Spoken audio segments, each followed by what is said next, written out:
Yes, please. Yes, please. Good morning, everyone. Good morning, sir. Good morning, Ji. Good morning, sir. Good morning, sir. Good morning. Good morning. Good morning, sir. Good morning. ਅੱਜ ਅਸੀਂ discuss ਕਰਾਂਗੇ Punjab land revenue rules ਨੈਪਸੀ ਦਾ examination paper number 1 ਅਸੀਂ ਇਸ ਤੋਂ ਪਹਿਲਾਂ ਪੜ੍ਹ ਚੁੱਕੇ ਹਾਂ ਦੀ ਲੈਂਡ ਰੈਵਨਿਊ ਐਕਟ 1887 ਤੇ ਇਸੇ ਐਕਟ ਦੇ ਬੈਕ ਤੇ ਤੁਹਾਡੇ ਬੁੱਕਸ ਦੇ ਵਿੱਚ ਲੱਗੇ ਹੋਏ ਹੋਣਗੇ ਦੀ ਪੰਜਾਬ ਲੈਂਡ ਰੈਵਨਿਊ ਰੂਲਸ 1909 ਆਪਣੀ ਬੁੱਕਸ ਦੇਖੋ ਤੁਹਾਡੇ ਲੈਂਡ ਰੈਵਨਿਊ ਐਕਟ ਦੇ ਪਿਛਲੇ ਪਾਸੇ ਹੀ ਰੂਲਸ ਲੱਗੇ ਹੋਏ ਹੁੰਦੇ ਆ ਠੀਕ ਹੈ ਰੂਲਸ ਨਿਕਾਲ ਲਓ ਜੀ ਦੀ ਪੰਜਾਬ ਲੈਂਡ ਰੈਵਨਿਊ ਰੂਲਸ 1909 ਇਹ ਜਿਹੜਾ ਅਸੀਂ ਇਸ ਤੋਂ ਪਹਿਲਾਂ ਪੜ੍ਹ ਕੇ ਗਿਆ ਐਕਟ ਉਹਦੇ ਚ ਸੈਕਸ਼ਨਸ ਹੁੰਦੇ ਆ ਤੇ ਜਿਹੜਾ ਇਹ ਰੂਲ ਹੁੰਦਾ ਹੈ ਇਹਦੇ ਚ ਰੂਲ ਹੀ ਹੁੰਦੇ ਆ ਸੈਕਸ਼ਨ ਨਹੀਂ ਕਿਹਾ ਜਾਂਦਾ ਅਸੀਂ ਰੂਲਸ ਦੇ ਨਾਂ ਤੇ ਇਹਨਾਂ ਨੂੰ ਬੋਲਦੇ ਆ ਪੰਜਾਬ ਲੈਂਡ ਰੈਵਨਿਊ ਰੂਲਸ 1909 ਤੇ ਇਹ ਕੀ ਹੈਗਾ ਜਿਹੜੇ ਅਸੀਂ ਸਾਡੇ ਐਕਟ ਹੈਗੇ ਆ ਐਕਟ ਨੂੰ ਲਾਗੂ ਕਿਵੇਂ ਕਰਨਾ ਉਹਦਾ ਪ੍ਰੋਸੀਜਰ ਕਿਵੇਂ ਅਡਾਪਟ ਕਰਨਾ ਹੈਗਾ ਉਹ ਰੂਲਾਂ ਵਿੱਚ ਦੱਸਿਆ ਜਾਂਦਾ ਡਿਟੇਲ ਦੇ ਵਿੱਚ ਦੱਸਿਆ ਜਾਂਦਾ ਵੀ ਕਿਵੇਂ ਕਿਵੇਂ ਅਸੀਂ ਜਿਹੜਾ ਰੈਵਨਿਊ ਵਰਕ ਕਰਨਾ ਹੁੰਦਾ ਹੈਗਾ ਉਹਦਾ ਪ੍ਰੋਸੀਜਰ ਕੀ ਹੁੰਦਾ ਇਹਦੇ ਜਿਹੜੇ ਰੂਲ ਨੇ 1 to 13 ਇਹ ਓਮਿਟ ਹੋ ਚੁੱਕੇ ਨੇ ਤੇ ਅਸੀਂ ਅੱਗੇ ਪੜਾਂਗੇ ਰੂਲ ਨੰਬਰ 14 ਵਿਲੇਜ ਹੈਡਮੈਨ ਜਿਹਨੇ ਕਿ ਨੰਬਰਦਾਰ ਦੇ ਸੰਬੰਧੀ ਪਿੰਡ ਦੇ ਨੰਬਰਦਾਰ ਸੰਬੰਧੀ ਅਸੀਂ ਸਟੱਡੀ ਕਰਾਂਗੇ ਜੋ ਕਿ ਰੂਲ ਨੰਬਰ 14 ਤੋਂ ਸਟਾਰਟ ਹੁੰਦਾ ਹੈਗਾ ਨੰਬਰ ਆਫ ਦਾ ਹੈਡਮੈਨ ਪਿੰਡ 'ਚ ਕਿੰਨੇ ਨੰਬਰਦਾਰ ਹੁੰਦੇ ਆ ਨੰਬਰਦਾਰ ਅਸੀਂ ਸਾਰੇ ਤੁਸੀਂ ਜਾਣਦੇ ਹੋ ਤੁਸੀਂ ਜਮ੍ਹਾਂਬੰਦੀਆਂ ਦੇਖਦੇ ਹੋ ਸਾਰੀਆਂ ਪਿੰਡਾਂ 'ਚ ਪੱਤੀਦਾਰੀ ਸਿਸਟਮ ਹੁੰਦਾ ਹੈ ਆਮ ਤੌਰ ਤੇ ਇੱਕ ਪੱਤੀ ਦਾ ਇੱਕ ਨੰਬਰਦਾਰ ਹੁੰਦਾ ਹੈ ਜਿੰਨੀਆਂ ਪਿੰਡ ਦੇ ਵਿੱਚ ਪੱਤੀਆਂ ਹੁੰਦੀਆਂ ਨੇ ਆਲਮੋਸਟ ਉਨੇ ਹੀ ਪਿੰਡ ਦੇ ਵਿੱਚ ਨੰਬਰਦਾਰ ਹੁੰਦੇ ਨੇ ਠੀਕ ਹੈ ਤਾਂ ਕਿ ਇੱਕ ਪੱਤੀ ਦੇ ਕੰਮ ਨੂੰ ਇੱਕ ਨੰਬਰਦਾਰ ਹੋਲਡ ਕਰੇ ਪ੍ਰੋਪਰ ਜਿਵੇਂ ਕਿ ਪਿੰਡ ਦੇ ਜਿਵੇਂ ਸ਼ਹਿਰ ਦੇ ਵਿੱਚ ਐਮਸੀ ਹੁੰਦੇ ਆ ਜਾਂ ਪਿੰਡਾਂ 'ਚ ਮੈਂਬਰ ਹੁੰਦੇ ਆ ਠੀਕ ਹੈ ਆਪਣੇ ਆਪਣੇ ਜਿਹੜਾ ਵਾਰਡ ਦਾ ਕੰਮ ਹੈ ਕਿ ਐਮਸੀ ਜਾਂ ਪਿੰਡ ਦਾ ਪੰਚਾਇਤ ਦਾ ਮੈਂਬਰ ਦੇਖਦਾ ਹੈਗਾ ਇਸੇ ਤਰੀਕੇ ਦੇ ਨਾਲ ਜਿਹੜਾ ਵਿਲੇਜ ਸਟੇਟ ਹੁੰਦੀ ਹੈ ਰੈਵਨਿਊ ਸਟੇਟ ਹੁੰਦੀ ਹੈ ਉਹਨੂੰ ਵੀ ਪੱਤੀਆਂ ਦੇ ਵਿੱਚ ਵੰਡਿਆ ਹੋਇਆ ਹੁੰਦਾ ਇੱਕ ਇੱਕ ਪੱਤੀ ਦਾ ਕੰਮ ਜਿਹੜਾ ਇੱਕ ਇੱਕ ਨੰਬਰਦਾਰ ਆਮ ਤੌਰ ਤੇ ਦੇਖਦਾ ਹੈ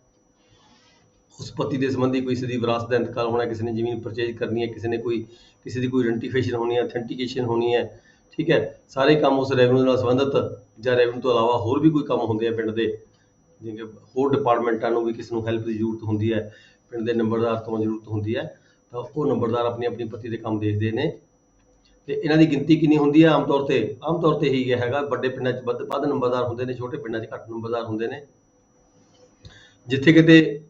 ਬਹੁਤ ਜ਼ਿਆਦਾ ਨੰਬਰਦਾਰ ਹੁੰਦੇ ਨੇ ਉੱਥੇ ਪਹਿਲਾਂ ਪ੍ਰੋਵੀਜ਼ਨ ਸੀਗੀ ਵੀ ਵਿਲੇਜ ਹੈਡਮੈਨ ਵੀ ਹੁੰਦਾ ਸੀਗਾ ਚੀਫ ਹੈਡਮੈਨ ਵੀ ਹੁੰਦਾ ਸੀਗਾ ਜਿਵੇਂ 6 ਨੰਬਰਦਾਰ ਨੇ ਕਿਸੇ ਪਿੰਡ ਦੇ ਵਿੱਚ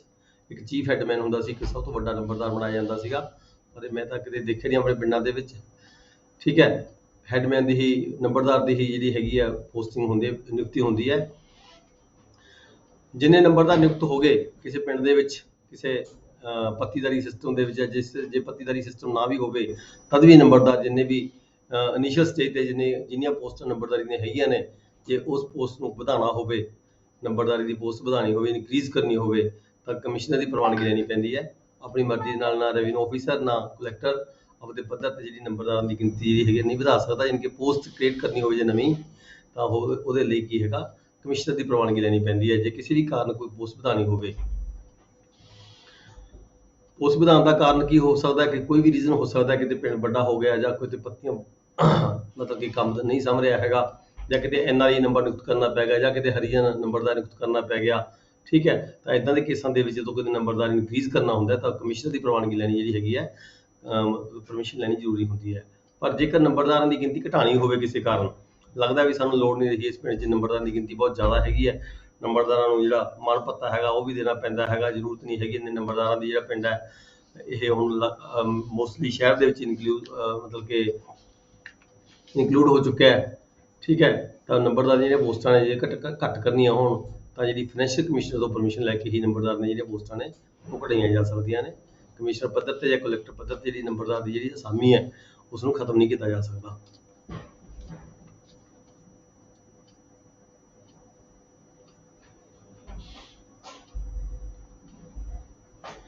ਜਿੱਥੇ ਕਿਤੇ ਕੋਈ ਜ਼ਮੀਨ ਹੈਗੀ ਲੈਂਡ ਹੈਗੀ ਹੈ ਸਰਕਾਰ ਦੀ ਜ਼ਿਆਦਾ ਮਾਲਕੀ ਉਹਦੇ 'ਚ ਸਰਕਾਰ ਦੀ ਜ਼ਿਆਦਾ ਹੈਗੀ ਹੈ ownership government ਦੀ ਹੈਗੀ ਹੈ if an estate or a considerable portion thereof is owned by the government ਜਿਵੇਂ ਕਿ ਕੋਈ ਜੰਗਲਾਤ ਦੀ ਜ਼ਮੀਨ ਹੈ, ਕੋਈ ਇੱਦਾਂ ਦੀਆਂ ਕੋਈ ਜ਼ਮੀਨਾਂ ਹੈਗੀਆਂ ਨੇ, ਜ਼ਿਆਦਾ ਜ਼ਮੀਨਾਂ ਸਰਕਾਰ ਦੇ ਨਾਮ ਤੇ ਹੈਗੀਆਂ ਨੇ, ਗਵਰਨਮੈਂਟ ਦੇ ਨਾਮ ਤੇ ਹੈਗੀਆਂ ਨੇ, ਗਵਰਨਮੈਂਟ ਉਸ ਨੂੰ ਅੱਗੇ ਮਤਲਬ ਕਿ ਕਿਰਾਏ ਤੇ ਟੇਨੈਂਟਸ ਨੂੰ ਦਿੰਦੀ ਹੈ, ਵਾਹਨ ਦੇ ਲਈ ਲੋਕਾਂ ਨੂੰ ਦਿੰਦੀ ਹੈਗੀ ਹੈ, ਤਾਂ ਕੀ ਹੈਗਾ the headman may be appointed from among the tenants. ਤਾਂ ਜਿਹੜੇ ਜ਼ਮੀਨ ਨੂੰ ਵਾਹੁੰਦੇ ਆ ਟੇਨੈਂਟਸ ਹੈਗੇ ਨੇ, ਉਹਨਾਂ ਦੇ ਵਿੱਚੋਂ ਵੀ ਜਿਹੜਾ ਨੰਬਰਦਾਰ ਹੈ ਉਹਦੀ ਨਿਯੁਕਤੀ ਕੀਤੀ ਜਾ ਸਕਦੀ ਹੈ। ਆਮ ਤੌਰ ਤੇ ਜਿਹੜੀ ਨਿਯੁਕਤੀ ਕੀਤੀ ਜਾਂਦੀ ਹੈ ਨੰਬਰਦਾਰ ਦੀ, ਉਹ ਪਿੰਡ ਦੇ ਜਿਹੜਾ ਲੈਂਡ ਓਨਰ ਹੁੰਦਾ, ਜ਼ਮੀਨ ਦਾ ਜਿਹੜਾ ਮਾਲਕ ਹੁੰਦਾ ਉਸ ਪਿੰਡ ਦਾ, ਜਿਸ ਪਿੰਡ ਦਾ ਨੰਬਰਦਾਰ ਨਿਯੁਕਤ ਕਰਨਾ ਹੋਵੇ, ਉਸ ਪਿੰਡ ਦੇ ਵਿੱਚ ਉਹਦੀ ਮਾਲਕੀ ਜ਼ਮੀਨ ਦੀ ਮਾਲਕੀ ਓਨਰਸ਼ਿਪ ਹੋਣੀ ਚਾਹੀਦੀ ਹੈ। ਠੀਕ ਹੈ, ਆਮ ਤੌਰ ਤੇ ਪਿੰਡ ਦੇ ਮਾਲਕ ਨੂੰ ਹੀ ਨੰਬਰਦਾਰ ਬਣਾਇਆ ਜਾ ਸਕਦਾ ਹੈਗਾ। ਇਹ ਕੰਸੀਡਰੇਬਲ ਪੁਆਇੰਟ ਹੈਗਾ ਜਿਹੜਾ ਕਿ ਦੇਖਣਾ ਮੰਨਦਾ ਜਦੋਂ ਕਿਸੇ ਨੰਬਰਦਾਰ ਦੀ ਨਿਯੁਕਤੀ ਕਰਨੀ ਹੁੰਦੀ ਹੈ। ਪਰ ਜਿੱਥੇ ਕਿਤੇ ਲੈਂਡ ਗਵਰਨਮੈਂਟ ਦੀ ਹੋਵੇ ਤਾਂ ਟੇਨੈਂਟਸ ਨੂੰ ਵੀ ਨੰਬਰਦਾਰ ਬਣਾਇਆ ਜਾ ਸਕਦਾ ਹੈ। ਯਾਨੀ ਕਿ ਇਹ ਜਿਹੜਾ ਆਫਿਸ ਹੈਗਾ ਨੰਬਰਦਾਰ ਦਾ, ਇਸ ਨੂੰ ਆਫਿਸ ਆਫ ਪ੍ਰੋਫਿਟ ਨਹੀਂ ਕਿਹਾ ਜਾ ਸਕਦਾ। ਠੀਕ ਹੈ, ਕੋਈ ਸੈਲਰੀ ਨਹੀਂ ਇਹਨੂੰ ਦਿੱਤੀ ਜਾਂਦੀ ਹੈਗੀ, ਸਿਰਫ ਇਹਨੂੰ ਜਿਹੜਾ ਓਨਰੇਰੀਅਮ ਦਿੱਤਾ ਜਾਂਦਾ, ਮਾਣ ਭੱਤਾ ਦਿੱਤਾ ਜਾਂਦਾ ਹੈ। नो सैलरी एमोलूमेंट्स फैसिलिटीज और gain thereof no office of profit. यानी कि आप देखते हैं कि जगह ਤੇ ਜਿੱਥੇ ਕੋਈ ਅਪਾਇੰਟਮੈਂਟਸ ਹੁੰਦੀਆਂ ਨੇ, ਉੱਥੇ ਇਹ ਕਿਹਾ ਜਾਂਦਾ ਹੁੰਦਾ ਵੀ ਇਹ ਕੋਈ ਵੀ ਆਫਿਸ ਆਫ ਪ੍ਰੋਫਿਟ ਇਹਦੇ ਕੋਲੇ ਹੋਰ ਨਾ ਹੋਵੇ, then he can be appointed at any other post. ਪਰ ਜਿਹੜੀ ਇਹ ਨੰਬਰਦਾਰੀ ਦੀ ਅਸਾਮੀ ਹੈਗੀ ਹੈ, ਇਸ ਨੂੰ ਆਫਿਸ ਆਫ ਪ੍ਰੋਫਿਟ ਨਹੀਂ ਕਿਹਾ ਜਾ ਸਕਦਾ। Not disqualified to contest election as a member of the gram panchayat. ਜੇ ਕੋਈ ਨੰਬਰਦਾਰ ਹੈ ਗ੍ਰਾਮ ਪੰਚਾਇਤ ਦੇ, ਇਹਨਾਂ ਨੇ ਇਲੈਕਸ਼ਨ ਲੜਨੀ ਹੈਗੀ ਹੈ, ਤਾਂ ਉਹਦੇ ਉੱਪਰ ਉਸ ਨੂੰ ਇਸ ਬੇਸਿਸ ਤੇ ਵੀ ਇਹਦਾ ਨੰਬਰਦਾਰ ਹੈ ਜੀ, ਇਹਨੂੰ ਡਿਸਕੁਆਲੀਫਾਈ ਨਹੀਂ ਕੀਤਾ ਜਾ ਸਕਦਾ, ਕਿਉਂਕਿ ਇਹ ਆਫਿਸ ਆਫ ਪ੍ਰੋਫਿਟ ਨਹੀਂ ਹੁੰਦਾ। ਠੀਕ ਹੈ, ਇਸ ਕਰਕੇ ਇਹਨੂੰ ਕੋਈ ਸੈਲਰੀ ਵਗੈਰਾ ਨਹੀਂ ਦਿੱਤੀ ਜਾਂਦੀ, ਬੇਸ਼ੱਕ ਮਾਣ ਭੱਤਾ ਦਿੱਤਾ ਜਾਂਦਾ, ਉਹ ਗੱਲ ਵੱਖਰੀ ਹੈਗੀ ਹੈ। ਇਸ ਕਰਕੇ ਕੋਈ ਬਾਰ ਨਹੀਂ ਹੁੰਦੀ ਇਹਦੇ ਤੇ ਇਲੈਕਸ਼ਨ ਵਗੈਰਾ ਕੰਟੈਸਟ ਕਰਨ ਦੇ ਲਈ।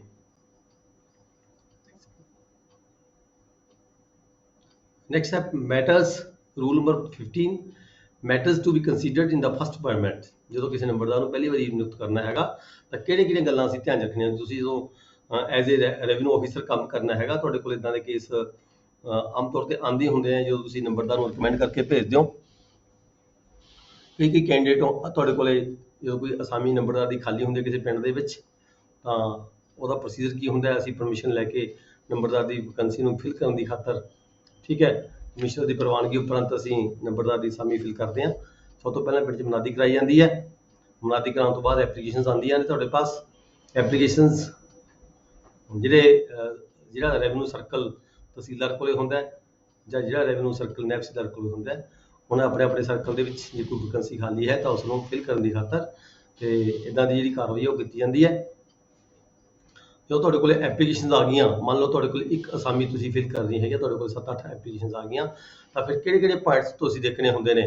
ਤੁਸੀਂ ਕਿਹੜੇ ਬੰਦੇ ਦਾ ਨਾਮ ਤੁਸੀਂ ਰਿਕਮੈਂਡ ਕਰੋਗੇ, ਤਾਂ ਉਹਦੇ 'ਚ ਤੁਸੀਂ ਕਿਹੜੇ ਪੁਆਇੰਟ ਕੰਸੀਡਰ ਕਰਨੇ ਆ ਵੀ ਕਿਉਂ ਮੈਂ ਕਿਸੇ ਪਾਰਟੀਕੂਲਰ ਵਿਅਕਤੀ ਨੂੰ ਰਿਕਮੈਂਡ ਕਰਕੇ ਭੇਜ ਰਹੇ ਹਾਂ। ਅੱਗੇ ਜਦੋਂ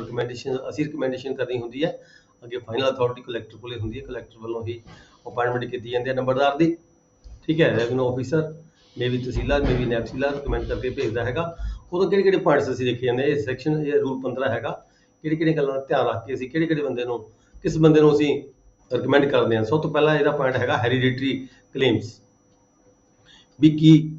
ਜਿਹੜੇ ਵਿਅਕਤੀ ਨੂੰ ਅਸੀਂ ਰਿਕਮੈਂਡ ਕਰਨਾ ਚਾਹੁੰਦੇ ਹਾਂ, ਮੰਨ ਲਓ ਤੁਹਾਡੇ ਕੋਲ 6 ਜਾਂ 7 ਵਿਅਕਤੀ ਦੇ ਨਾਮ ਆ ਗਏ, ਕਿ ਇਹਨਾਂ ਦੇ ਵਿੱਚੋਂ ਕੋਈ ਵਿਅਕਤੀ ਇੱਦਾਂ ਦਾ ਹੈਗਾ ਜਿਹਦੇ ਪਰਿਵਾਰ ਦੇ ਵਿੱਚ ਪਹਿਲਾਂ ਕੋਈ ਬਾਪ ਜਾਂ ਦਾਦਾ ਉਹਦਾ ਪੜਦਾਦਾ ਕੋਈ ਨੰਬਰਦਾਰ ਰਿਹਾ ਹੋਵੇ। ਠੀਕ ਹੈ, ਇਹ ਦੇਖਿਆ ਜਾਂਦਾ, ਇਸ ਪੁਆਇੰਟ ਨੂੰ ਫਸਟ ਪ੍ਰੈਫਰੈਂਸ ਦਿੱਤੀ ਜਾਂਦੀ ਹੈ। ਪਰ ਇਕੱਲਾ ਇਹ ਨਹੀਂ ਹੈਗਾ ਵੀ ਇਕੱਲੇ ਇਸੇ ਪੁਆਇੰਟ ਨੂੰ ਇਹ ਕੋਈ ਹੈਗਾ ਤਾਂ ਇਕੱਲਾ ਇੱਕ ਪੁਆਇੰਟ ਨੂੰ ਦੇਖ ਕੇ ਅਸੀਂ ਉਹਦਾ ਨਾਮ ਰਿਕਮੈਂਡ ਕਰ ਦਾਂਗੇ। ਇਹ ਸਾਰੇ ਪੁਆਇੰਟਸ ਅਸੀਂ ਦੇਖਣੇ ਹੈਗੇ। ਦੂਜੇ ਨੰਬਰ ਤੇ ਕੀ ਹੈਗਾ, ਸਬ rule B, the property in the estate possessed by the candidate to secure the recovery of the land revenue। Land revenue the collection ਕੀਤੀ ਜਾਂਦੀ ਹੈ ਨੰਬਰਦਾਰਾਂ ਵੱਲੋਂ। ਠੀਕ ਹੈ, ਹੁਣ ਬੇਸ਼ੱਕ ਸਸਪੈਂਡ ਹੋਈ ਵੀ ਹੈ। ਪਹਿਲਾਂ ਜਿਹੜਾ ਸਮਾਂ ਸੀਗਾ ਨੰਬਰਦਾਰੀ ਦੀ ਰੈਵਨਿਊ ਦੀ ਲੈਂਡ ਰੈਵਨਿਊ ਦੀ ਕਲੈਕਸ਼ਨ ਕੀਤੀ ਜਾਂਦੀ ਸੀਗੀ, ਉਹਦੀ ਸਿਕਿਉਰਿਟੀ ਦੀ ਖਾਤਰ, ਤਾਂ ਕਿ ਨੰਬਰਦਾਰ ਜਿਹੜਾ ਲੈਂਡ ਰੈਵਨਿਊ ਜਿਹੜਾ ਇਕੱਠਾ ਕੀਤਾ ਹੋਇਆ, ਕਲੈਕਟ ਕੀਤਾ ਹੋਇਆ ਲੋਕਾਂ ਤੋਂ, ਉਸਨੂੰ ਇੱਧਰ ਉੱਧਰ ਨਾ ਕਰ ਦੇਵੇ। ਇਸ ਕਰਕੇ ਉਹਦੀ ਸਿਕਿਉਰਿਟੀ ਦੇ ਲਈ ਉਹ ਨੰਬਰਦਾਰ ਜਿਹੜਾ ਨਿਯੁਕਤ ਕੀਤਾ ਜਾਂਦਾ ਸੀਗਾ, ਉਹਦੇ ਕੋਲੇ ਪਿੰਡ ਦੇ ਵਿੱਚ ਜ਼ਮੀਨ ਹੋਣੀ ਜ਼ਰੂਰੀ ਹੁੰਦੀ ਸੀ। ਠੀਕ ਹੈ, ਦੂਸਰਾ ਥਰਡ ਪੁਆਇੰਟ ਕੀ ਹੈਗਾ, service surrender to the state by himself or by his family. ਕੀ ਉਹ ਸਰਕਾਰ ਦੇ ਲੈਵਲ ਤੇ ਕੋਈ ਸਰਕਾਰ ਦੀ ਹੈਲਪ ਦੇ ਖਾਤਰ ਕੋਈ ਐਸੇ ਕੰਮ ਕਰਦਾ ਜਾਂ ਉਹਦੀ ਫੈਮਿਲੀ ਵੱਲੋਂ ਕੋਈ ਕੰਮ ਕੀਤੇ ਜਾਂਦੇ service surrender to the state, government ਦੀ ਖਾਤਰ ਕੋਈ ਸਰਕਾਰ ਦੇ ਪੱਧਰ ਤੇ ਕੋਈ ਮਤਲਬ ਕਿ ਹੈਲਪ ਕੀਤੀ ਜਾਂਦੀ ਹੈ ਉਹਦੇ ਵੱਲੋਂ ਜਾਂ ਉਹਦੀ ਕਿਸੇ ਪਰਿਵਾਰ ਦੇ ਮੈਂਬਰ ਵੱਲੋਂ। ਠੀਕ ਹੈ, ਇਹ ਵੀ ਇੱਕ ਪੁਆਇੰਟ ਹੈਗਾ ਜਿਹੜਾ ਅਸੀਂ ਕੰਸੀਡਰ ਕਰਨਾ ਹੁੰਦਾ ਹੈ। ਫਿਰ ਕੀ ਹੈਗਾ ਅਗਲਾ rule, sub rule D, his personal influence, character, ability and freedom from indebtedness. ਉਹਦਾ ਆਪਦਾ ਕੀ ਪ੍ਰਭਾਵ ਹੈ ਪਿੰਡ ਦੇ ਵਿੱਚ, ਉਹਦਾ ਕਰੈਕਟਰ ਕਿਹੋ ਜਿਹਾ ਹੈਗਾ, ਚਾਲ ਚਲਨ ਕਿਹੋ ਜਿਹਾ ਹੈਗਾ, ਲੋਕਾਂ ਦੇ ਵਿੱਚ ਪ੍ਰਭਾਵ ਵਧੀਆ ਹੈਗਾ ਜਾਂ ਨਹੀਂ ਹੈਗਾ, ਜਾਣ ਪਛਾਣ ਲੋਕਾਂ 'ਚ ਹੈਗੀ ਜਾਂ ਨਹੀਂ ਹੈਗੀ, ਉਹਦੇ ਬੁਲਾਏ ਤੋਂ ਕੋਈ ਲੋਕੀ 4 ਬੰਦੇ ਇਕੱਠੇ ਹੁੰਦੇ ਜਾਂ ਨਹੀਂ ਹੁੰਦੇ, ਉਹਦੀ ਯੋਗਤਾ ਕਿਹੋ ਜਿਹੀ ਹੈਗੀ ਹੈ, ਕਿ ਉਹ ਕਰਜ਼ੇ 'ਚ ਤਾਂ ਨਹੀਂ ਦਬਿਆ ਹੋਇਆ, ਉਹਨੇ ਇੰਨਾ ਤਾਂ ਨਹੀਂ ਲੋਨ ਲੈ ਰੱਖਿਆ, ਇੰਨਾ ਕਰਜ਼ਾ ਤਾਂ ਨਹੀਂ ਲੈ ਰੱਖਿਆ ਵੀ ਉਹ ਆਪ ਹੀ ਇਕਨੋਮਿਕਲ ਤੌਰ ਤੇ ਬਹੁਤ ਜ਼ਿਆਦਾ ਵੀਕ ਹੋ ਚੁੱਕਿਆ ਹੋਵੇ। ਇਹ ਵੀ ਇੱਕ ਪੁਆਇੰਟ ਜਿਹੜਾ ਹੈਗਾ ਅਸੀਂ ਕੰਸੀਡਰ ਕਰਨਾ ਹੁੰਦਾ ਹੈ। ਫਿਰ ਦੈਨ ਈ, ਸਬ ਰੂਲ ਈ 'ਚ ਕੀ ਕਿਹਾ ਗਿਆ, the strength and importance of the community from which section of a headman is to be made. ਕਿਸ ਕਮਿਊਨਿਟੀ ਦਾ ਜਿਹੜਾ ਨੰਬਰਦਾਰ ਅਸੀਂ ਬਣਾਉਣਾ ਚਾਹੁੰਦੇ ਹਾਂ, ਉਹ ਨੰਬਰਦਾਰ ਕਿਸ ਕਮਿਊਨਿਟੀ ਦਾ ਹੈਗਾ, ਉਸ ਕਮਿਊਨਿਟੀ ਦੀ ਕਿੰਨੀ ਕੁ ਸਟਰੈਂਥ ਹੈਗੀ ਪਿੰਡ ਦੇ ਵਿੱਚ, ਕਿੰਨੀ ਕੁ ਇੰਪੋਰਟੈਂਸ ਹੈ ਉਸ ਪਿੰਡ, ਉਸ ਕਮਿਊਨਿਟੀ ਦੀ, ਉਸ ਪਿੰਡ ਦੇ ਵਿੱਚ ਜਿਸ ਨੂੰ ਅਸੀਂ ਨੰਬਰਦਾਰ ਬਣਾਉਣਾ ਚਾਹੁੰਦੇ ਹਾਂ। ਕੀ ਉਹਦੇ ਮਗਰ ਲੋਕ ਲੱਗਣਗੇ, ਉਸ ਪਿੰਡ ਦੇ ਵਿੱਚ ਸਟਰੈਂਥ ਇੰਨੀ ਕੁ ਹੈਗੀ ਹੈ ਜਾਂ ਇੰਪੋਰਟੈਂਸ ਕਮਿਊਨਿਟੀ ਦੀ ਹੈਗੀ ਹੈ ਜਿਸ ਕਮਿਊਨਿਟੀ ਦੇ ਅਸੀਂ ਵਿਅਕਤੀ ਨੂੰ ਨੰਬਰਦਾਰ ਬਣਾਉਣਾ ਚਾਹੁੰਦੇ ਹਾਂ। ਇਹ ਵੀ ਇੱਕ ਪੁਆਇੰਟ ਹੈਗਾ ਜਿਹੜਾ ਅਸੀਂ ਦੇਖਣਾ ਹੁੰਦਾ ਹੈ। ਫਿਰ ਅਗਲਾ ਐਫ ਸਬ ਰੂਲ ਐਫ ਹੈਗਾ, service ਰੈਂਡਰਡ by himself or by his family in the national movement. National movement ਹੈ ਦੇਸ਼ ਦੀ ਆਜ਼ਾਦੀ ਦੀ ਖਾਤਰ, ਭਾਰਤ ਦੀ ਆਜ਼ਾਦੀ ਦੀ ਖਾਤਰ ਕਿਸੇ ਨੇ, ਕੋਈ ਇਸਦੇ ਪਰਿਵਾਰ ਦੇ ਮੈਂਬਰ ਨੇ, ਠੀਕ ਹੈ, ਬਾਪ ਨੇ, ਦਾਦੇ ਨੇ, ਪੜਦਾਦੇ ਨੇ, ਕਿਸੇ ਨੇ ਕੋਈ ਨੈਸ਼ਨਲ ਮੂਵਮੈਂਟ 'ਚ ਕੋਈ ਭਾਗ ਲਿਆ ਹੈਗਾ ਸੀਗਾ, ਕੋਈ ਸਰਵਿਸ ਰੈਂਡਰ ਕੀਤੀ ਸੀ ਸਰਕਾਰ ਦੇ ਪ੍ਰਤੀ। ਇਹ ਜਿਹੜੇ 15 ਰੂਲ 15 ਹੈਗਾ, ਇਹ ਜਿਹੜੇ ਪੁਆਇੰਟਸ ਨੇ, ਜਦੋਂ ਕਿਸੇ ਦਾ ਨਾਮ ਰਿਕਮੈਂਡ ਕਰਨਾ ਹੈ ਸੇ ਨੰਬਰਦਾਰ ਦੇ ਲਈ, ਤਾਂ ਇਹ ਜਿਹੜੇ ਪੁਆਇੰਟਸ ਨੇ ਇਹਨਾਂ ਨੂੰ ਅਸੀਂ ਦੇਖ ਕੇ ਹੀ ਜਿਹੜਾ ਵਿਅਕਤੀ ਹੈਗਾ ਉਸ ਨੂੰ ਅਸੀਂ ਚੁਆਇਸ ਸਾਡੀ ਜਿਹੜੀ ਬਣਦੀ ਹੈਗੀ ਆ, ਉਹਦਾ ਨਾਮ ਅਸੀਂ ਰਿਕਮੈਂਡ ਕਰਦੇ ਹੈਗੇ ਆ। ਦੈਨ ਹੈਗਾ rule number 16, dismissal of the headman. Headman ਨੂੰ ਕਦੋਂ ਡਿਸਮਿਸ ਕੀਤਾ ਜਾ ਸਕਦਾ ਹੈ?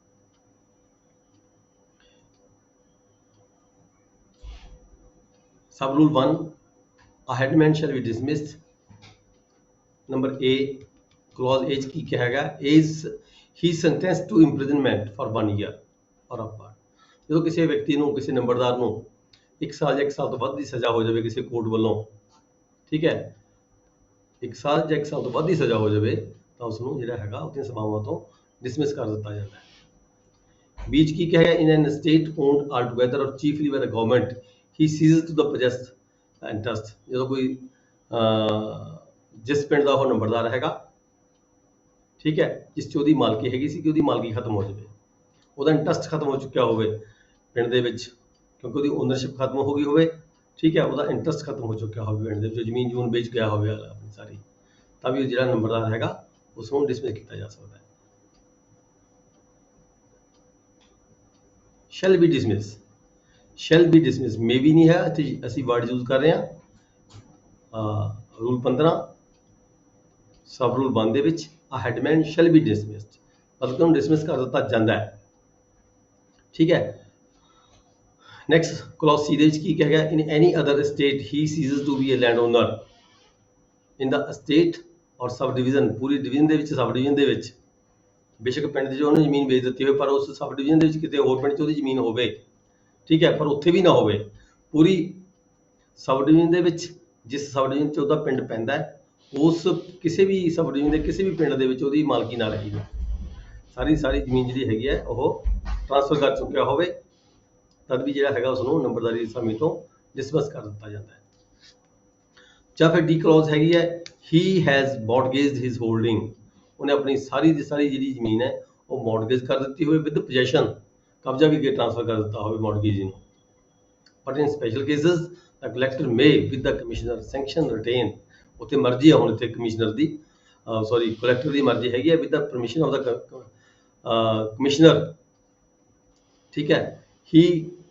ਕੈਨ ਫਰਨਿਸ਼ ਐਡੂਕੇਟ ਸਿਕਿਉਰਿਟੀ, ਉੱਥੇ ਤੋਂ ਕੋਈ ਹੋਰ ਸਿਕਿਉਰਿਟੀ ਲੈ ਕੇ ਉਸ ਨੂੰ ਨੰਬਰਦਾਰੀ ਅਸਾਮੀ ਤੇ ਰੱਖਿਆ ਵੀ ਜਾ ਸਕਦਾ ਹੈਗਾ, ਇਹ ਕਲੈਕਟਰ ਨੇ ਦੇਖਣਾ ਹੈਗਾ। ਨੈਕਸਟ ਪੁਆਇੰਟ ਹੈਗਾ E, his holding has been transferred under section 71। Section 71 ਅਸੀਂ ਕੀ ਪੜ੍ਹਿਆ ਸੀਗਾ, ਲੈਂਡ ਰੈਵਨਿਊ ਐਕਟ 'ਚ ਸੈਕਸ਼ਨ 71 ਪੜ੍ਹਿਆ ਸੀਗਾ। 71 'ਚ ਇਹ ਸੀਗਾ ਵੀ ਜਦੋਂ ਕੋਈ ਜਿਹੜਾ ਨੰਬਰਦਾਰ ਹੈਗਾ ਉਹਦੇ ਵੱਲ ਕੋਈ ਮਤਲਬ ਕਿ ਲੈਂਡ ਰੈਵਨਿਊ ਇਕੱਠਾ ਕੀਤਾ ਸੀ, ਉਸਨੇ ਨਹੀਂ ਦਿੱਤਾ ਹੈਗਾ, ਨਹੀਂ ਭਰਿਆ ਸਰਕਾਰ ਦੇ ਖਾਤੇ ਦੇ ਵਿੱਚ, ਬੇਸ਼ੱਕ ਉਹਦਾ ਆਪਣਾ ਲੈਂਡ ਰੈਵਨਿਊ ਸੀ, ਬੇਸ਼ੱਕ ਉਹਨੇ ਲੋਕਾਂ ਤੋਂ ਕਲੈਕਟ ਕੀਤਾ ਹੋਇਆ ਸੀਗਾ, ਤਾਂ ਜਿਹੜੀ ਉਹਦੀ ਲੈਂਡ ਹੈਗੀ ਹੈ ਉਹ ਕਿਸੇ ਨਾਲ ਦੇ ਗੁਆਂਢੀ ਨੂੰ, ਆਂਢੀ ਗੁਆਂਢੀ ਨੂੰ ਟ੍ਰਾਂਸਫਰ ਕਰ ਦਿੱਤੀ ਜਾਂਦੀ ਹੈ 71 ਸੈਕਸ਼ਨ ਦੇ ਵਿੱਚ ਇਹ ਸੀਗਾ, his holding has been transferred under section 71 of the land revenue act or the assessment ਦੇਅਰਆਫ has been ਅਨਲਡ, ਜਾਂ ਫਿਰ ਸੈਕਸ਼ਨ 73 ਦੇ ਵਿੱਚ ਜਦੋਂ ਰਿਕਵਰੀ ਨਹੀਂ ਦਿੰਦਾ ਹੈਗਾ, ਕਿਸੇ ਵੀ ਕਾਰਨ ਕਰਕੇ ਐਸੇ ਸਾਰੇ ਸਾਧਨ ਅਪਣਾ ਲਏ ਜਾਂਦੇ ਨੇ, ਉਹ ਰਿਕਵਰੀ ਨਹੀਂ ਦਿੰਦਾ ਹੈਗਾ, ਉਹਦੇ ਬਾਅਦ ਜਿਹੜਾ ਬਕਾਇਆ ਸੀਗਾ ਉਹਨੇ ਪਿੰਡ ਦੇ ਵਿੱਚੋਂ ਨੰਬਰਦਾਰੀ ਲੈਂਡ ਨੂੰ ਕਲੈਕਟ ਕਰਕੇ ਆਪ ਹੀ ਖੁਰਦ-ਬੁਰਦ ਕਰ ਦਿੱਤਾ, ਤੇ ਉਹ ਕਿਸੇ ਵੀ ਕਾਰਨ ਕਿਸੇ ਵੀ ਤਰੀਕੇ ਦੇ ਰਾਹੀਂ ਉਹ ਲੈਂਡ ਨੂੰ ਦੇਣ ਨੂੰ ਤਿਆਰ ਨਹੀਂ ਹੈਗਾ, ਰਿਕਵਰੀ ਦੇਣ ਨੂੰ ਤਿਆਰ ਨਹੀਂ ਹੈਗਾ। ਜਿਹੜੀ ਉਹਦੀ ਜ਼ਮੀਨ ਹੈਗੀ ਹੈ ਆਪਣੀ, ਜਿਸ ਦੇ ਸਿਕਿਉਰਿਟੀ ਵਜੋਂ ਉਹਨੂੰ ਨੰਬਰਦਾਰ ਨਿਯੁਕਤ ਕੀਤਾ ਗਿਆ ਸੀਗਾ, ਉਸ ਜਿਹੜੀ ਜ਼ਮੀਨ ਹੈ ਉਹਦੀ ਜਿਹੜੀ ਅਸੈਸਮੈਂਟ ਹੈ ਉਹਨੂੰ ਨਲ ਕਰ ਦਿੱਤਾ ਜਾਂਦਾ ਹੈ ਸੈਕਸ਼ਨ 73 ਦੇ ਤਹਿਤ। ਠੀਕ ਹੈ, ਜਦੋਂ ਇਹ ਦੋ ਸੈਕਸ਼ਨ ਦੇ ਤਹਿਤ ਉਹਦੇ ਤੇ ਕੋਈ ਕਾਰਵਾਈ ਹੁੰਦੀ ਹੈ ਤਦ ਵੀ ਜਿਹੜੀ ਉਹਦੀ ਨੰਬਰਦਾਰੀ ਹੈ ਉਹ ਕੈਂਸਲ ਹੋ ਜਾਂਦੀ ਹੈ, ਡਿਸਮਿਸ ਹੋ ਜਾਂਦੀ ਹੈ। ਇਹ ਹੈਡਮੈਨ ਅੱਗੇ ਹੈਗਾ ਸਬ ਰੂਲ 2, ਇਹ ਹੈਡਮੈਨ ਮੇ ਬੀ ਡਿਸਮਿਸਡ। ਦੇਖੋ ਇੱਥੇ ਅਸੀਂ ਯੂਜ਼ ਕਰ ਰਹੇ ਹਾਂ ਮੇ ਬੀ ਡਿਸਮਿਸ, ਉੱਪਰ ਸੀਗਾ ਵਰਡ ਕੀਤਾ shall be dismissed, may be ਤਾਂ ਮਤਲਬ ਇੱਥੇ ਆ ਕੇ ਡਿਸਕਸ਼ਨ ਪਾਵਰ ਆ ਜਾਂਦੀ ਹੈ ਕਲੈਕਟਰ ਦੀ। Headman may be dismissed when criminal proceedings ਵਿਚ have been taken against him, ਕੋਈ ਕ੍ਰਿਮੀਨਲ ਪ੍ਰੋਸੀਡਿੰਗ ਚੱਲ ਰਹੀ ਹੈ, ਉਹਦੇ ਵਿੱਚ ਕੀ ਹੈਗਾ show that he is unfit to be interested any longer with the duties of his office. ਤੋ ਇਹ ਕਿਤੇ ਮਤਲਬ ਕਿ ਆ ਜਾਂਦਾ ਹੈਗਾ ਪ੍ਰੋਸੀਡਿੰਗ ਦੌਰਾਨ ਵੀ ਜਿਹੜਾ ਇਹ ਵਿਅਕਤੀ ਹੈਗਾ ਜਾਂ ਅਨਫਿਟ ਹੈਗਾ, ਆਪਦੇ ਜਿਹੜਾ ਡਿਊਟੀਜ਼ ਨਹੀਂ ਪ੍ਰੋਪਰ ਤਰੀਕੇ ਨਾਲ ਕਰ ਪਾਏਗਾ, ਠੀਕ ਹੈ, ਤਦ ਵੀ ਉਸ ਨੂੰ ਜਿਹੜਾ ਹੈਗਾ ਡਿਸਮਿਸ ਕੀਤਾ ਜਾ ਸਕਦਾ ਹੈ। ਜਾਂ ਫਿਰ he is seriously impressed by that, ਜਾਂ ਉਹ ਕਰਜ਼ੇ ਦੇ ਚੈਨਾ ਦਬ ਚੁੱਕਿਆ, ਉਹਦੇ ਕੋਲ ਇੰਨਾ ਭਾਰ ਹੋਇਆ ਕਰਜ਼ੇ ਦਾ, ਤਦ ਵੀ ਜਿਹੜਾ ਹੈਗਾ encumbered holding is so small as to disqualify him in the collector's opinion for the responsibility as to the office। ਜਿਹੜੀ ਪੋਸਟ ਤੇ ਉਹ ਨੰਬਰਦਾਰ ਲੱਗਿਆ ਹੋਇਆ ਉਹਦੇ ਕੋਲ ਜਿਹੜੀ ਹੋਲਡਿੰਗ ਹੈ ਬਹੁਤ ਥੋੜੀ ਰਹਿ ਗਈ, ਠੀਕ ਹੈ, ਇਸ ਕਰਕੇ ਉਸ ਨੂੰ ਜਿਹੜਾ ਹੈਗਾ ਜਿਹੜੀ ਸਿਕਿਉਰਿਟੀ ਹੈ ਉਹ ਨਹੀਂ ਉਹਦੇ ਉੱਤੇ ਪੂਰੀ ਹੋ ਸਕਦੀ। ਜੇ ਕੱਲ੍ਹ ਨੂੰ ਉਹ ਮਾਮਲਾ ਲੈਂਡਰ ਨੂੰ ਇਕੱਠਾ ਕਰਦਾ ਹੈ ਤਾਂ ਉਹਨੂੰ ਖੁਰਦ-ਬੁਰਦ ਕਰ ਦਿੰਦਾ ਤੇ ਸਰਕਾਰ ਨੂੰ ਰਿਕਵਰ ਕਰਨ ਔਖਾ ਹੁੰਦਾ, ਇਸ ਕਰਕੇ ਸਰਕਾਰ ਉਸ ਨੂੰ ਨੰਬਰਦਾਰੀ ਪੋਸਟ ਤੋਂ ਹਟਾ ਸਕਦੀ ਹੈ। ਜਾਂ ਫਿਰ ਉਹਦੀ ਏਜ ਹੈ, ਜਿਹੜੀ ਏਜ ਫਿਜ਼ੀਕਲ ਔਰ ਮੈਂਟਲ ਇਨਕੈਪੈਸਿਟੀ ਹੈ, ਜ਼ਿਆਦਾ ਉਮਰ ਹੋ ਗਈ, ਫਿਜ਼ੀਕਲ ਤੌਰ 'ਤੇ ਬਿਮਾਰ ਹੋ ਗਿਆ, ਮੈਂਟਲੀ ਤੌਰ 'ਤੇ ਵੀ ਜਿਹੜਾ ਹੈਗਾ ਕੈਪੇਬਲ ਨਹੀਂ ਰਿਹਾ, ਐਬਸੈਂਸ ਫਰੋਮ ਦਾ ਸਟੇਟ ਜਾਂ ਪਿੰਡ ਦੇ ਵਿੱਚੋਂ ਗੈਰ ਹਾਜ਼ਰ ਰਹਿੰਦਾ ਜ਼ਿਆਦਾਤਰ, ਠੀਕ ਹੈ, he is unable to discharge the duties of his office, ਆਪਣੀਆਂ ਡਿਊਟੀਆਂ ਪ੍ਰੋਪਰ ਤਰੀਕੇ ਨਾਲ ਨਹੀਂ ਕਰ ਪਾਉਂਦਾ ਕਿਉਂਕਿ ਐਬਸੈਂਟ ਰਹਿੰਦਾ, ਜਾਂ ਉਮਰ ਵੱਡੀ ਹੋ ਗਈ, ਜਾਂ ਫਿਜ਼ੀਕਲੀ ਫਿੱਟ ਨਹੀਂ ਹੈਗਾ, ਮੈਂਟਲੀ ਤੌਰ 'ਤੇ ਮਤਲਬ ਕਿ ਵੀਕ ਹੈਗਾ, ਠੀਕ ਹੈ ਜੀ। ਇਹ ਵੀ ਰੀਜ਼ਨ 4-5 ਜਿਹੜੇ ਹੈਗੇ ਨੇ ਹੋ ਸਕਦੇ ਨੇ, ਇਹਨਾਂ ਕਾਰਨ ਕਰਕੇ ਵੀ ਉਸ ਨੂੰ ਜਿਹੜਾ ਹੈਗਾ ਡਿਊਟੀ ਤੋਂ ਉਹਦੀ ਪੋਸਟ ਤੋਂ ਡਿਸਮਿਸ ਕੀਤਾ ਜਾ ਸਕਦਾ ਹੈ। ਫਿਰ then there is reason to believe that he has taken part in or concealed illicit distillation or the smuggling, ਸ਼ਰਾਬ ਸ਼ੂ ਕੱਢਣ ਲੱਗ ਗਿਆ, ਠੀਕ ਹੈ ਜੀ, ਸਮਗਲਿੰਗ ਕਰਨ ਲੱਗ ਗਿਆ, ਕੰਟਰਾਬੈਂਡ ਆਰਟੀਕल्स, कुछ ऐसे आर्टिकल्स नारकोटिक्स, गोल्ड ज्वेलरी वगैरह वगैरह, कोई ऐसे फॉरेन एक्सचेंज वगैरह, कोकीन, अफीम, चरस, ठीक है जी, मतलब कि ਸਮਗਲਿੰਗ ਦਾ ਕੰਮ ਕਰਨ ਲੱਗ ਗਿਆ, ਨਸ਼ੇ ਵੇਚਣ ਲੱਗ ਗਿਆ, ਸ਼ਰਾਬ ਕੱਢਣ ਲੱਗ ਗਿਆ, ਠੀਕ ਹੈ, ਇੱਦਾਂ ਦੇ ਕੰਮ ਜੇ ਕੋਈ ਨੰਬਰਦਾਰ ਕਰਨ ਲੱਗ ਜਾਵੇ ਤਾਂ ਵੀ ਉਸ ਨੂੰ ਕਲੈਕਟਰ ਵੱਲੋਂ ਉਹਦੀ ਡਿਊਟੀ ਤੋਂ ਡਿਸਮਿਸ ਕੀਤਾ ਜਾ ਸਕਦਾ ਹੈਗਾ। He takes part in any unconstitutional agitation, ਸਰਕਾਰ ਦੇ ਖਿਲਾਫ, ਠੀਕ ਹੈ, ਉਹਦਾ ਨੰਬਰਦਾਰ ਦਾ ਫਰਜ਼ ਬਣਦਾ ਹੁੰਦਾ ਸਰਕਾਰ ਦੀ ਹੈਲਪ ਕਰੇ, ਸਰਕਾਰ ਦੇ ਅਧਿਕਾਰੀਆਂ ਦੀ ਹੈਲਪ ਕਰੇ, ਪਰ ਜੇਕਰ ਨੰਬਰਦਾਰ ਹੀ ਸਰਕਾਰ ਦੇ ਖਿਲਾਫ ਐਜੀਟੇਸ਼ਨਸ ਕਰਨੀ ਸ਼ੁਰੂ ਕਰ ਦੇਵੇ ਅਨਕਨਸਟੀਟਿਊਸ਼ਨਲ, ਠੀਕ ਹੈ, or fails to give his active support to the government, ਉਲਟਾ ਜਿਹੜੀ ਸਪੋਰਟ ਨੂੰ ਸਰਕਾਰ ਨੂੰ ਸਪੋਰਟ ਕਰਨੀ ਹੁੰਦੀ ਹੈ, ਠੀਕ ਹੈ, ਉਹ ਸਪੋਰਟ ਕਰਨ ਦੀ ਬਜਾਏ ਲਾਅ ਐਂਡ ਆਰਡਰ ਨੂੰ ਮੇਨਟੇਨ ਕਰਨ ਦੀ ਬਜਾਏ ਉਹ ਸਰਕਾਰ ਦੇ ਖਿਲਾਫ ਹੀ ਮਤਲਬ ਕਾਰਵਾਈਆਂ ਕਰਨੀਆਂ ਸ਼ੁਰੂ ਕਰ ਦੇਵੇ, ਤਦ ਵੀ ਉਸ ਨੂੰ ਉਸ ਦੀ ਪੋਸਟ ਤੋਂ ਡਿਸਮਿਸ ਕੀਤਾ ਜਾ ਸਕਦਾ ਹੈ। He neglects to discharge his duties or is otherwise shown to be incompetent, मतलब कि ਲਾਪਰਵਾਹ ਹੋ ਜਾਵੇ, ਠੀਕ ਹੈ, ਲਾਪਰਵਾਹ ਹੋ ਜਾਏ, ਅਣਗਹਿਲੀ ਕਰੇ, ਮਤਲਬ ਕਿ ਆਪਦੇ ਕੰਮ ਦੀ ਜਿਹੜੀ ਆਪਦੀ ਡਿਊਟੀ ਹੈਗੀ ਹੈ ਉਹਨੂੰ ਪ੍ਰੋਪਰ ਤਰੀਕੇ ਨਾਲ ਨਾ ਨਿਭਾਏ। ਜਾਂ ਫਿਰ ਕੀ ਹੈਗਾ ਜੀ ਪਾਰਟ ਕੀ ਹੈ, the state or sub division thereof in respect of which he holds office or his own hold is attached either or an arrear, ਉਹਦੀ ਜਿਹੜੀ ਸਾਰੀ ਲੈਂਡ ਹੈਗੀ ਹੈ, ਠੀਕ ਹੈ, ਪੂਰੀ ਡਿਵੀਜ਼ਨ ਦੇ ਵਿੱਚ ਕਿਤੇ ਵੀ ਹੋਵੇ, ਸਾਰੀ ਦੀ ਸਾਰੀ, ਚਾਹੇ ਉਸ ਪਿੰਡ 'ਚ ਹੋਵੇ ਜਿਸ ਪਿੰਡ ਦਾ ਉਹ ਨੰਬਰਦਾਰ ਹੈ, ਜਾਂ ਪੂਰੀ ਸਬ ਡਿਵੀਜ਼ਨ ਦੇ ਵਿੱਚ ਜਿੱਥੇ ਵੀ ਉਹਦੀ ਕਿਤੇ ਲੈਂਡ ਹੈਗੀ ਹੈ, ਸਾਰੀ ਅਟੈਚ ਹੋ ਚੁੱਕੀ ਹੋਵੇ। ਕਾਹਦੇ ਲਈ ਅਟੈਚ ਹੋ ਚੁੱਕੀ ਹੋਵੇ? Arrears of the land revenue recovery ਖਾਤਰ, ਜਾਂ ਕਿਸੇ ਕੋਰਟ ਨੇ ਅਟੈਚ ਕਰ ਦਿੱਤੀ ਹੋਵੇ ਕਿਸੇ ਹੋਰ ਕਾਰਨ ਕਰਕੇ ਉਹਦੀ ਪ੍ਰਾਪਰਟੀ ਅਟੈਚ ਹੋ ਗਈ ਸਾਰੀ, ਤਦ ਵੀ ਉਸ ਨੂੰ ਜਿਹੜੀ ਨੰਬਰਦਾਰ ਦੀ ਪੋਸਟ ਤੋਂ ਡਿਸਮਿਸ ਕੀਤਾ ਜਾ ਸਕਦਾ ਹੈ।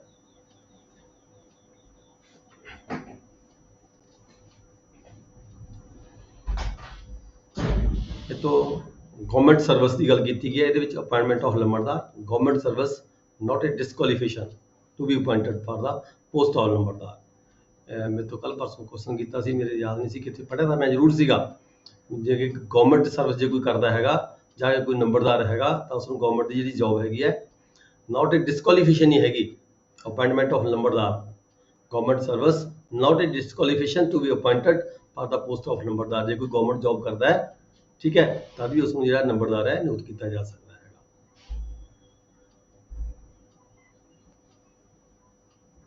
ਨੈਕਸਟ ਆ ਗਿਆ rule number 17 matters to be considered in the appointment of successor. Successor in an estate or subdivision thereof owned chiefly or altogether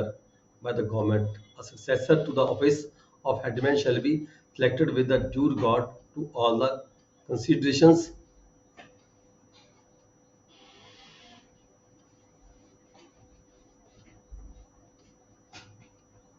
rule number 15 ਦੇ ਵਿੱਚ ਕੰਸੀਡਰੇਸ਼ਨ ਜਿਹੜੀਆਂ ਹੈਗੀਆਂ ਨੇ ਅਸੀਂ ਉਹ ਦੇਖ ਕੇ ਹੀ ਜਿਹੜਾ ਸਕਸੈਸਰ ਹੈਗਾ ਅੱਗੇ ਨਿਯੁਕਤ ਕਰ ਸਕਦੇ ਹਾਂ। In other states, for the appointment of successor to the headman, regard shall be had to the matters contained. Rule number 15 ਚ ਜਿਹੜੇ ਪੁਆਇੰਟ ਸੀਗੇ ਆਪਾਂ ਪੜ੍ਹੇ ਸੀ ਸਾਰੇ। ਹੈਰੀਡਿਟਰੀ ਕਲੇਮ ਸੀਗਾ, ਫਿਰ ਉਹਦੀ ਲੈਂਡ ਸੀ ਕਿੰਨੀ ਕੁ, ਉਹਦੀ ਓਨਰਸ਼ਿਪ ਕਿੰਨੀ ਕੁ ਹੈਗੀ ਹੈ, ਫਿਰ ਉਹਨੇ ਆਪਣੀਆਂ ਕੀ ਡਿਊਟੀਆਂ ਸਰਕਾਰ ਪ੍ਰਤੀ ਨਿਭਾਈਆਂ ਨੇ, ਉਹਦੇ ਪਰਿਵਾਰ ਨੇ, ਉਹਦੇ ਆਪ ਉਹਦੇ ਆਪਣੇ ਵੱਲੋਂ ਠੀਕ ਹੈ, ਜਾਂ ਫਿਰ ਇਹ ਸੀਗਾ ਕੋਈ ਨੈਸ਼ਨਲ ਮੂਵਮੈਂਟ 'ਚ ਪਾਰਟੀਸਪੇਟ ਕੀਤਾ ਹੋਵੇ। Election shall not in any case be sought to as an aid in making appointment under this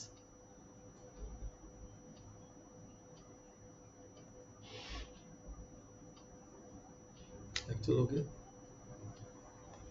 Next आ गया rule number 19 appointment of revenue farmers and mortgagees as headman।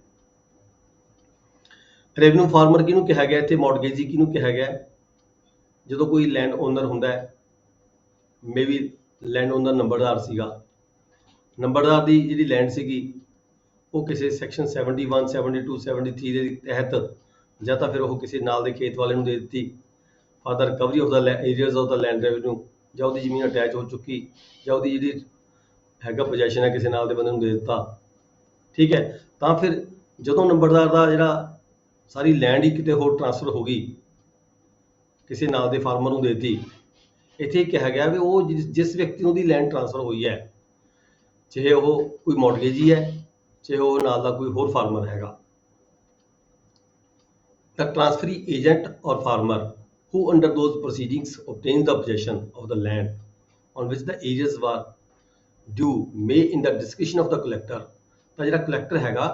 ਉਸ ਵਿਅਕਤੀ ਨੂੰ ਜਿਹਨੂੰ ਉਸ ਨੰਬਰਦਾਰ ਦੀ ਜਿਹੜੀ ਲੈਂਡ ਟ੍ਰਾਂਸਫਰ ਕੀਤੀ ਗਈ ਹੈ ਠੀਕ ਹੈ, ਜਾਂ ਮੌਰਗੇਜੀ ਨੂੰ, ਉਹ ਮੌਰਗੇਜੀ ਜਿਹਨੂੰ ਨੰਬਰਦਾਰ ਦੀ ਲੈਂਡ ਟ੍ਰਾਂਸਫਰ ਕੀਤੀ ਗਈ ਹੈ, ਪੋਜੈਸ਼ਨ ਦਿੱਤਾ ਗਿਆ ਹੈਗਾ ਠੀਕ ਹੈ, ਉਸ ਨੰਬਰਦਾਰ ਦੀ ਜਗ੍ਹਾ ਤੇ ਉਸ ਟ੍ਰਾਂਸਫਰੀ ਨੂੰ, ਉਸ ਫਾਰਮਰ ਨੂੰ ਜਾਂ ਮੌਰਗੇਜੀ ਨੂੰ ਵੀ ਜਿਹੜਾ ਹੈਗਾ ਨੰਬਰਦਾਰ ਹੈ ਉਹ ਖਾਲੀ ਪੋਸਟ ਤੇ ਨੰਬਰਦਾਰ ਨਿਯੁਕਤ ਕੀਤਾ ਜਾ ਸਕਦਾ ਹੈ। ਸੈਕਸ਼ਨ 71 72 73 ਕੇਸਿਸ ਦੇ ਵਿੱਚ ਜੇਕਰ ਨੰਬਰਦਾਰ ਦੇ ਖਿਲਾਫ ਕੋਈ ਕਾਰਵਾਈ ਹੁੰਦੀ ਹੈ ਤਾਂ ਜਿਸ ਵਿਅਕਤੀ ਕੋਲੇ ਨੰਬਰਦਾਰ ਦੀ ਜਿਹੜੀ ਲੈਂਡ ਚਲੀ ਜਾਂਦੀ ਹੈ ਉਸ ਵਿਅਕਤੀ ਨੂੰ ਨੰਬਰਦਾਰ ਨਿਯੁਕਤ ਕੀਤਾ ਜਾ ਸਕਦਾ ਹੈ। ਫਿਰ ਉਸ ਤੋਂ ਬਾਅਦ ਕੀ ਹੁੰਦਾ ਹੈ, where a headman who has land owner is individually responsible for more than half of the land revenue of any state। ਜਿੱਥੇ ਕਿਤੇ ਕੋਈ ਜਿਹੜਾ ਨੰਬਰਦਾਰ ਹੈਗਾ ਪਿੰਡ ਦੇ ਵਿੱਚ, ਪਿੰਡ ਦੀ ਅੱਧੀ ਜ਼ਮੀਨ ਤੋਂ ਅੱਧੇ ਮਾਮਲੇ ਤੋਂ ਵੱਧ ਦਾ ਜਿਹੜਾ ਹੈਗਾ ਉਹਦੀ ਮਤਲਬ ਕਿ individually responsible ਹੈ for more than half of the land revenue of any state thereof has mortgaged his holding and has delivered the possession thereof the mortgagee, the office of the headman has become vacant in consequence। ਆਪਾਂ ਗੱਲ ਕਰੀ ਚੁੱਕੇ ਹਾਂ ਵੀ mortgagee ਹੋਵੇ ਚਾਹੇ ਹੋਵੇ ਉਹ farmer ਹੋਵੇ, ਨਾਲ ਦਾ ਗੁਆਂਢੀ ਹੋਵੇ ਠੀਕ ਹੈ, ਉਹਨੂੰ ਵੀ ਜਿਹੜਾ ਕਲੈਕਟਰ ਹੈ, ਕਲੈਕਟਰ ਵੱਲੋਂ ਉਸ ਨੰਬਰਦਾਰ ਦੀਆਂ ਜਿਹੜੀਆਂ ਪਾਵਰ ਹੈਗੀਆਂ ਨੇ ਉਹਦੀ ਥਾਂ ਤੇ ਉਸ ਨੂੰ ਨਿਯੁਕਤ ਕੀਤਾ ਜਾ ਸਕਦਾ ਹੈਗਾ, ਜਿਹਨੂੰ ਕਬਜ਼ਾ ਦੇ ਦਿੱਤਾ ਜਾਂਦਾ ਹੈ ਨੰਬਰਦਾਰ ਦੀ ਜ਼ਮੀਨ ਦਾ। ਫਿਰ ਨੈਕਸਟ ਕੀ ਹੈਗਾ, on the termination of any ਸੱਚ ਟ੍ਰਾਂਸਫਰ, ਜਦੋਂ ਇਹ ਟ੍ਰਾਂਸਫਰ ਟਰਮੀਨੇਟ ਹੋ ਜਾਂਦੀ ਹੈ ਯਾਨੀ ਕਿ ਕਬਜ਼ਾ ਵਾਪਸ ਨੰਬਰਦਾਰ ਕੋਲ ਆ ਜਾਂਦਾ ਹੈ। ਇਹ ਜ਼ਮੀਨ ਟ੍ਰਾਂਸਫਰ ਕੀਤੀ ਸੀ, ਚਾਹੇ ਕੋਈ ਮੌਰਗੇਜੀ ਸੀ, ਚਾਹੇ ਕੋਈ ਨੂੰ ਜ਼ਮੀਨ ਪੋਜੈਸ਼ਨ ਦਿੱਤਾ ਸੀ for the recovery purpose from the headman. ਜਦੋਂ ਇਹ ਜੀ ਟ੍ਰਾਂਸਫਰ ਟਰਮੀਨੇਟ ਹੋ ਜਾਂਦੀ ਹੈ ਤੇ ਕਬਜ਼ਾ ਵਾਪਸ ਆ ਜਾਂਦਾ ਹੈਗਾ, ਔਰ on the release any such mortgage as is referred subsection 2 headman appointed under this rule. ਤਾਂ ਫਿਰ ਕੀ ਹੁੰਦਾ, ਹੈਡਮੈਨ ਦੀ ਦੁਆਰਾ ਨਿਯੁਕਤੀ ਹੁੰਦੀ ਹੈ। ਦੁਆਰਾ ਹੈਡਮੈਨ ਦੀ ਨਿਯੁਕਤੀ ਹੁੰਦੀ ਹੈ, ਉਸੇ ਨੰਬਰਦਾਰ ਨੂੰ ਪਹਿਲੇ ਨੂੰ ਨੰਬਰਦਾਰ ਨਹੀਂ ਬਣਾ ਦਿੱਤਾ ਜਾਂਦਾ। ਫਿਰ ਉਹ ਜਿਹੜੇ ਰੂਲ ਨੰਬਰ 15 ਦੇ ਤਹਿਤ ਜਿਹੜੀਆਂ ਪੁਆਇੰਟਸ ਸਾਡੇ ਹੈਗੇ ਆ, reference to be considered stated in rule number 15। ਤਾਂ ਰੂਲ ਨੰਬਰ 15 ਦੇ ਵਿੱਚ ਤਹਿਤ ਜਿਹੜੇ ਹੈਗੇ ਆ ਉਹ ਪੁਆਇੰਟ ਕੰਸੀਡਰ ਕਰਕੇ ਫਿਰ ਜਿਹੜਾ ਨਵਾਂ ਨੰਬਰਦਾਰ ਹੈਗਾ ਨਿਊ ਹੈਡਮੈਨ, ਠੀਕ ਹੈ। ਨਿਊ ਹੈਡਮੈਨ ਮਤਲਬ ਕਿ ਨਵੀਂ ਐਪਲੀਕੇਸ਼ਨਾਂ ਲਈਆਂ ਜਾਂਦੀਆਂ ਨੇ, ਨਵੀਂ ਐਪਲੀਕੇਸ਼ਨ ਲੈ ਕੇ ਫਿਰ ਜਿਹੜਾ ਨਵੇਂ ਨੰਬਰਦਾਰ ਦਾ ਜਿਹੜਾ ਨਾਮ ਹੈਗਾ ਉਹ ਰਿਕਮੈਂਡ ਕਰਕੇ ਕਲੈਕਟਰ ਵੱਲੋਂ ਨਵੇਂ ਨੰਬਰਦਾਰ ਨੂੰ ਨਿਯੁਕਤ ਕੀਤਾ ਜਾਂਦਾ ਹੈ। ਨੈਕਸਟ ਹੈਗਾ ਰੂਲ ਨੰਬਰ 19B। ਇਹ ਜਿਹੜਾ 19B ਹੈਗਾ ਇਹ ਹੈਗਾ ਹਰੀਜਨ ਨੰਬਰਦਾਰ ਦੇ ਸੰਬੰਧ ਵਿੱਚ। ਹਰੀਜਨ ਨੰਬਰਦਾਰ ਦਾ ਸੰਬੰਧ ਇਹ ਜਿਹੜਾ ਰੂਲ ਹੈਗਾ ਨਵਾਂ ਇਨਸਰਟ ਹੋਇਆ ਸੀਗਾ। ਤੇ ਵੇਅਰ ਦਾ ਪਾਪੂਲੇਸ਼ਨ ਆਫ ਹਰੀਜਨਸ, ਕਿਸੇ ਪਿੰਡ ਦੇ ਵਿੱਚ ਇੱਥੇ ਵੀ ਪਿੰਡ ਦੇ ਵਿੱਚ ਜਿਹੜੇ ਹਰੀਜਨ ਦੀ ਜਿਹੜੀ ਪਾਪੂਲੇਸ਼ਨ ਹੈ ਜਾਂ member of the SC scheduled caste including Christians, ਠੀਕ ਹੈ, 100 ਤੋਂ ਜ਼ਿਆਦਾ ਹੋਵੇ ਤਾਂ ਉਸ ਪਿੰਡ ਦੇ ਵਿੱਚ ਐਡੀਸ਼ਨਲ ਹੈਡਮੈਨ ਬਣਾਇਆ ਜਾ ਸਕਦਾ ਹੈ। ਐਡੀਸ਼ਨਲ ਹੈਡਮੈਨ ਇਹਨਾਂ ਵਿਅਕਤੀਆਂ ਦੇ ਵਿੱਚੋਂ, ਰੀਜਨ ਚੋਂ, ਐਸਸੀ ਕਾਸਟ ਵਿੱਚੋਂ ਜਾਂ ਕ੍ਰਿਸਚੀਅਨਸ ਚੋਂ ਜਿਹੜਾ ਹੈਗਾ additional headman from the amongst the regions or member of the schedule caste including Christians subject to the following conditions, ਠੀਕ ਹੈ। ਇੱਕ ਨੰਬਰਦਾਰ ਹਰੀਜਨ ਦੀ ਐਡੀਸ਼ਨਲ ਤੌਰ ਤੇ ਨਿਯੁਕਤੀ ਕੀਤੀ ਜਾ ਸਕਦੀ ਹੈ ਤੇ ਉਹਦੇ ਲਈ ਕਿਹੜੇ ਕਿਹੜੇ ਪੁਆਇੰਟਸ ਜਿਹੜੇ ਹੈਗੇ ਨੇ ਧਿਆਨ ਚ ਰੱਖਣੇ ਪੈਂਦੇ ਨੇ। In appointing the headman regard shall be had among the other matters. ਕਿਹੜੇ ਕਿਹੜੇ ਮੈਟਰ ਦੇਖਣੇ ਹੁੰਦੇ ਆ ਇਹਦੇ ਵਿੱਚ। ਇਹ 'ਚ ਲੈਂਡ ਵਗੈਰਾ ਨਹੀਂ ਦੇਖਣੀ ਹੁੰਦੀ ਕਿਉਂਕਿ ਜਿਹੜੀ ਨੰਬਰਦਾਰ ਹੁੰਦੇ ਨੇ, ਹਰੀਜਨ ਨੰਬਰਦਾਰ ਹੁੰਦੇ ਨੇ, ਇਹ ਲੈਂਡ ਰੈਵਨਿਊ ਨਹੀਂ ਕਲੈਕਟ ਕਰ ਸਕਦੇ, ਠੀਕ ਹੈ। ਲੈਂਡ ਰੈਵਨਿਊ ਜਦੋਂ ਕਲੈਕਟ ਨਹੀਂ ਕਰਨਾ ਤਾਂ ਫਿਰ ਸਾਨੂੰ ਕਿਸੇ ਸਿਕਿਉਰਿਟੀ ਦੀ ਲੈਣ ਦੀ ਲੋੜ ਨਹੀਂ ਪੈਂਦੀ ਕਿਉਂਕਿ ਰਿਕਵਰੀ ਨਹੀਂ ਕਰਨੀ ਨਾ ਏਰੀਅਰਸ ਆਫ ਨਾ, ਜੇ ਇਹਨੇ ਰਿਕਵਰੀ ਨਹੀਂ ਕਰਨੀ ਫਿਰ ਸਾਨੂੰ ਸਿਕਿਉਰਿਟੀ ਦੀ ਵੀ ਜ਼ਰੂਰਤ ਨਹੀਂ ਪੈਂਦੀ ਤਾਂ ਕਿ ਜਿਹੜਾ ਨੰਬਰ ਮਾਮਲਾ ਹੈਗਾ ਲੈਂਡ ਰੈਵਨਿਊ ਹੈ ਖੁਰਦ-ਬੁਰਦ ਹੋ ਜਾਵੇ, ਉਹ ਫਿਰ ਗੱਲ ਹੀ ਖਤਮ ਹੋ ਜਾਂਦੀ ਹੈ, ਠੀਕ ਹੈ। ਫਿਰ ਵੀ ਕਿਹੜੇ ਕਿਹੜੇ ਪੁਆਇੰਟ ਅਸੀਂ ਦੇਖਦੇ ਹਾਂ ਜਦੋਂ ਨੰਬਰਦਾਰ ਹਰੀਜਨ ਨੰਬਰਦਾਰ ਨੂੰ ਨਿਯੁਕਤ ਕਰਨਾ ਹੈ। Services rendered to the state by himself or by his family. ਕੋਈ ਸੇਵਾਵਾਂ ਸਰਕਾਰ ਦੇ ਪ੍ਰਤੀ ਉਸ ਵੱਲੋਂ ਜਾਂ ਉਹਦੇ ਪਰਿਵਾਰ ਦੇ ਵੱਲੋਂ ਕੋਈ ਨਿਭਾਈਆਂ ਗਈਆਂ ਨੇ, ਠੀਕ ਹੈ, ਜਾਂ ਫਿਰ ਹਿਜ ਪਰਸਨਲ ਇਨਫਲੂਐਂਸ, ਉਹਦਾ ਆਪਣਾ ਕੀ ਪ੍ਰਭਾਵ ਹੈਗਾ ਪਿੰਡ ਦੇ ਵਿੱਚ, ਉਹਦਾ ਕਰੈਕਟਰ ਕਿਹੋ ਜਿਹਾ ਹੈਗਾ, ਕੀ ਐਬਿਲਿਟੀ ਉਹਦੀ ਹੈਗੀ ਹੈ, ਫਰੀडम ਫਰੋਮ ਦਾ, ਕਿ ਉਹ ਕੋਈ ਜ਼ਿਆਦਾ ਭਾਰਮੁਕ ਕਰਜ਼ਾ ਤਾਂ ਨਹੀਂ ਸਿਰ ਤੇ ਚੜਿਆ ਹੋਇਆ ਉਹਦੇ ਉੱਤੇ, ਜਾਂ ਫਿਰ ਸਬ ਰੂਲ 2 ਦੇ ਵਿੱਚ ਕੀ ਕਿਹਾ ਗਿਆ ਹੈ, ਹੀ ਸ਼ੈਲ ਬੀ ਡਿਸਮਿਸਡ। ਅੱਗੇ ਆ ਗਈ ਵੀ ਉਹਨੂੰ ਡਿਸਮਿਸ ਕਦੋਂ ਕੀਤਾ ਜਾ ਸਕਦਾ ਹੈ। He shall be dismissed when he is sentence to imprisonment. ਜਿਵੇਂ ਕਿ ਪਹਿਲਾਂ ਆਪਾਂ ਪੜ੍ਹ ਕੇ ਗਿਆ ਜਨਰਲ ਨੰਬਰਦਾਰ ਦੀ ਗੱਲ ਕੀਤੀ ਗਈ ਸੀ, ਉਹਦੇ ਵਿੱਚ ਵੀ ਕਿਹਾ ਗਿਆ ਸੀਗਾ ਕਿ ਜਦੋਂ 1 ਸਾਲ ਜਾਂ 1 ਸਾਲ ਤੋਂ ਬਾਅਦ ਕਿਸੇ ਨੂੰ ਸਜ਼ਾ ਹੋ ਜਾਂਦੀ ਹੈ ਤਾਂ ਜਿਹੜਾ ਉਹ ਨੰਬਰਦਾਰ ਹੈਗਾ ਇਹੀ ਇਹਦੇ ਵਿੱਚ ਲਾਗੂ ਹੁੰਦਾ ਹੈ। ਹਰੀਜਨ ਨੰਬਰਦਾਰ ਵੀ ਜਿੱਥੇ 1 ਸਾਲ ਤੋਂ ਜਾਂ 1 ਸਾਲ ਜਾਂ 1 ਸਾਲ ਤੋਂ ਵੱਧ ਸਜ਼ਾ ਹੋ ਜਾਵੇ ਤਾਂ ਉਹਨੂੰ ਡਿਸਮਿਸ ਕੀਤਾ ਜਾ ਸਕਦਾ ਹੈ। ਜਾਂ ਫਿਰ ਕ੍ਰਿਮੀਨਲ ਪ੍ਰੋਸੀਡਿੰਗ ਦੇ ਵਿੱਚ ਜਿੱਥੇ ਕਿਤੇ ਇਹ ਸਾਬਤ ਹੋ ਜਾਵੇ ਵੀ ਹਾਂ ਇਹ ਜਿਹੜਾ ਨੰਬਰਦਾਰ ਹੈਗਾ ਅਨਫਿਟ ਹੈਗਾ, ਆਪਣੀ ਡਿਊਟੀ ਜਿਹੜੀ ਹੈਗਾ ਨਹੀਂ ਤਰੀਕੇ ਨਾਲ ਨਿਭਾ ਸਕਦਾ, ਜਾਂ ਫਿਰ he seriously impressed by the debt, ਜਾਂ ਕਿ ਕਰਜ਼ੇ ਦੇ ਨਾਲ ਬਹੁਤ ਜ਼ਿਆਦਾ ਉਹ ਮਤਲਬ ਕਿ ਬਹੁਤ ਜ਼ਿਆਦਾ ਭਾਰ ਦੇ ਚੜ ਗਿਆ ਹੋਵੇ ਕਰਜ਼ੇ ਦਾ, ਠੀਕ ਹੈ, ਜਾਂ ਫਿਰ ਉਹਦੀ ਜਿਹੜੀ ਉਮਰ ਹੈਗੀ ਜ਼ਿਆਦਾ ਹੋ ਚੁੱਕੀ ਹੋਵੇ, ਫਿਜ਼ੀਕਲ ਔਰ ਮੈਂਟਲ ਇਨਕੈਪੈਸਿਟੀ, ਫਿਜ਼ੀਕਲੀ ਤੌਰ ਤੇ ਜਾਂ ਮੈਂਟਲੀ ਤੌਰ ਤੇ ਮਤਲਬ ਕਿ ਕੈਪੇਬਲ ਨਾ ਰਿਹਾ ਹੋਵੇ, ਐਬਸੈਂਸ ਫਰੋਮ ਦਾ ਸਟੇਟ, ਪਿੰਡ 'ਚੋਂ ਆਮ ਤੌਰ ਤੇ ਗੈਰ ਹਾਜ਼ਰ ਰਹਿੰਦਾ ਹੋਵੇ, he is unable to discharge the duties of his office. Numberdar ਕਿਉਂ ਬਣਾਇਆ ਜਾਂਦਾ ਹੈ ਤਾਂ ਕਿ ਉਸਨੇ ਕੋਈ ਕੰਮ ਕਰਨੇ ਹੁੰਦੇ ਨੇ ਪਿੰਡ ਦੇ ਲੋਕਾਂ ਦੇ ਨਾਲ, ਕੋਈ ਗਵਾਹੀ ਦੇ ਤੌਰ ਤੇ ਰਜਿਸਟਰੀ ਕਰਾਉਣ ਦੇ ਲਈ, ਜਾਂ ਪਿੰਡ ਕੋਈ ਵਿਅਕਤੀ ਹੋਰ ਕੋਈ ਸਰਕਾਰੀ ਹੋਰ ਆਫਿਸਰ ਆਉਂਦਾ ਜਾਂ ਕੋਈ ਪਿੰਡ ਦਾ ਜਾਂ ਕੋਈ ਕਿਸੇ ਕੋਰਟ ਦਾ ਆਫਿਸਰ ਕੋਈ ਸੰਮਨ ਲੈ ਕੇ ਜਾਂਦਾ ਹੈ, ਰੈਵਨਿਊ ਕੋਰਟ ਹੋਵੇ, ਸਿਵਲ ਕੋਰਟ ਹੋਵੇ, ਕ੍ਰਿਮੀਨਲ ਕੋਰਟ ਹੋਵੇ, ਠੀਕ ਹੈ, ਉਹਨਾਂ ਦੀ ਹੈਲਪ ਕਰਨਾ, ਮਰਾਦੀਕਰਾਂ 'ਚ ਹੈਲਪ ਕਰਨਾ, ਕਿਸੇ ਬੰਦੇ ਨੂੰ ਆਇਡੈਂਟੀਫਾਈ ਕਰਨਾ, ਕੋਈ ਸੰਮਨ ਲੈ ਕੇ ਜਾਂਦਾ ਹੈ, ਠੀਕ ਹੈ, ਕਿਸੇ ਵਿਅਕਤੀ ਦੇ ਨਾਂ ਦੇ ਸੰਮਨ ਹੋਣੇ ਉਹਨੂੰ ਜਾ ਕੇ ਦੱਸਣਾ ਵੀ ਹਾਂ ਇਹ ਬੰਦਾ ਵਿਅਕਤੀ ਹੀ ਹੈਗਾ। ਇੱਦਾਂ ਦੇ ਜਿਹੜੀਆਂ ਆਪਣੀਆਂ ਡਿਊਟੀਜ਼ ਜਦੋਂ ਮਤਲਬ ਕਿ ਕਰਨ ਤੋਂ ਜਿਹੜਾ ਅਸਮਰਥ ਹੋ ਜਾਂਦਾ ਕੋਈ ਵਿਅਕਤੀ ਨੰਬਰਦਾਰ ਤਾਂ ਉਸਨੂੰ ਉਹਦੀ ਡਿਊਟੀ ਉਸ ਪੋਸਟ ਤੋਂ ਡਿਸਮਿਸ ਕੀਤਾ ਜਾ ਸਕਦਾ ਹੈ। ਜਾਂ ਫਿਰ ਕੋਈ ਨੰਬਰਦਾਰ ਜਦੋਂ ਉਹ ਪਾਰਟੀਸਪੇਟ ਕਰਨ ਲੱਗ ਜਾਵੇ ਕਾਹਦੇ ਵਿੱਚ, ਸ਼ਰਾਬ ਕੱਢਣ ਲੱਗ ਜਾਵੇ, ਠੀਕ ਹੈ, ਸਮਗਲਿੰਗ ਕਰਨ ਲੱਗ ਜਾਵੇ, ਕੋਕੀਨ, ਅਫੀਮ, ਚਰਸ ਵਗੈਰਾ ਕੋਈ ਵੀ ਜਿਹੜੇ ਇੱਦਾਂ ਦੇ ਹੈਗੇ ਨੇ ਇਲੀਗਲ ਐਕਟੀਵਿਟੀਜ਼, ਠੀਕ ਹੈ, ਕਰਨ ਲੱਗ ਜਾਵੇ ਤਦ ਵੀ ਉਸ ਨੂੰ ਉਹਦੀ ਪੋਸਟ ਤੋਂ ਡਿਸਮਿਸ ਕੀਤਾ ਜਾ ਸਕਦਾ ਹੈ, ਜਾਂ ਫਿਰ ਐਜੀਟੇਸ਼ਨਸ ਦੇ ਵਿੱਚ ਪਾਰਟਿਸਿਪੇਟ ਕਰਨ ਲੱਗਦੇ ਅਨਕਨਸਟੀਟਿਊਸ਼ਨਲ ਆ, ਠੀਕ ਹੈ, ਸਰਕਾਰ ਦੇ ਖਿਲਾਫ ਕੋਈ ਕਾਰਵਾਈਆਂ ਕਰਨੀ ਸ਼ੁਰੂ ਕਰ ਦੇਵੇ ਸਪੋਰਟ ਕਰਨ ਦੀ ਬਜਾਏ। He neglects to discharge his duties, incompetent, ਕੋਈ ਬੇਪਰਵਾਹੀ ਕਰਨ ਲੱਗ ਜਾਏ, ਅਣਗਹਿਲੀ ਕਰਨ ਲੱਗ ਜਾਵੇ, ਆਪਦੀ ਡਿਊਟੀ ਨੂੰ ਪ੍ਰੋਪਰ ਤਰੀਕੇ ਨਾਲ ਨਾ ਨਿਭਾਵੇ। He shall perform all the duties prescribed in Rule 20 of these rules, except those prescribed in 1 to 4.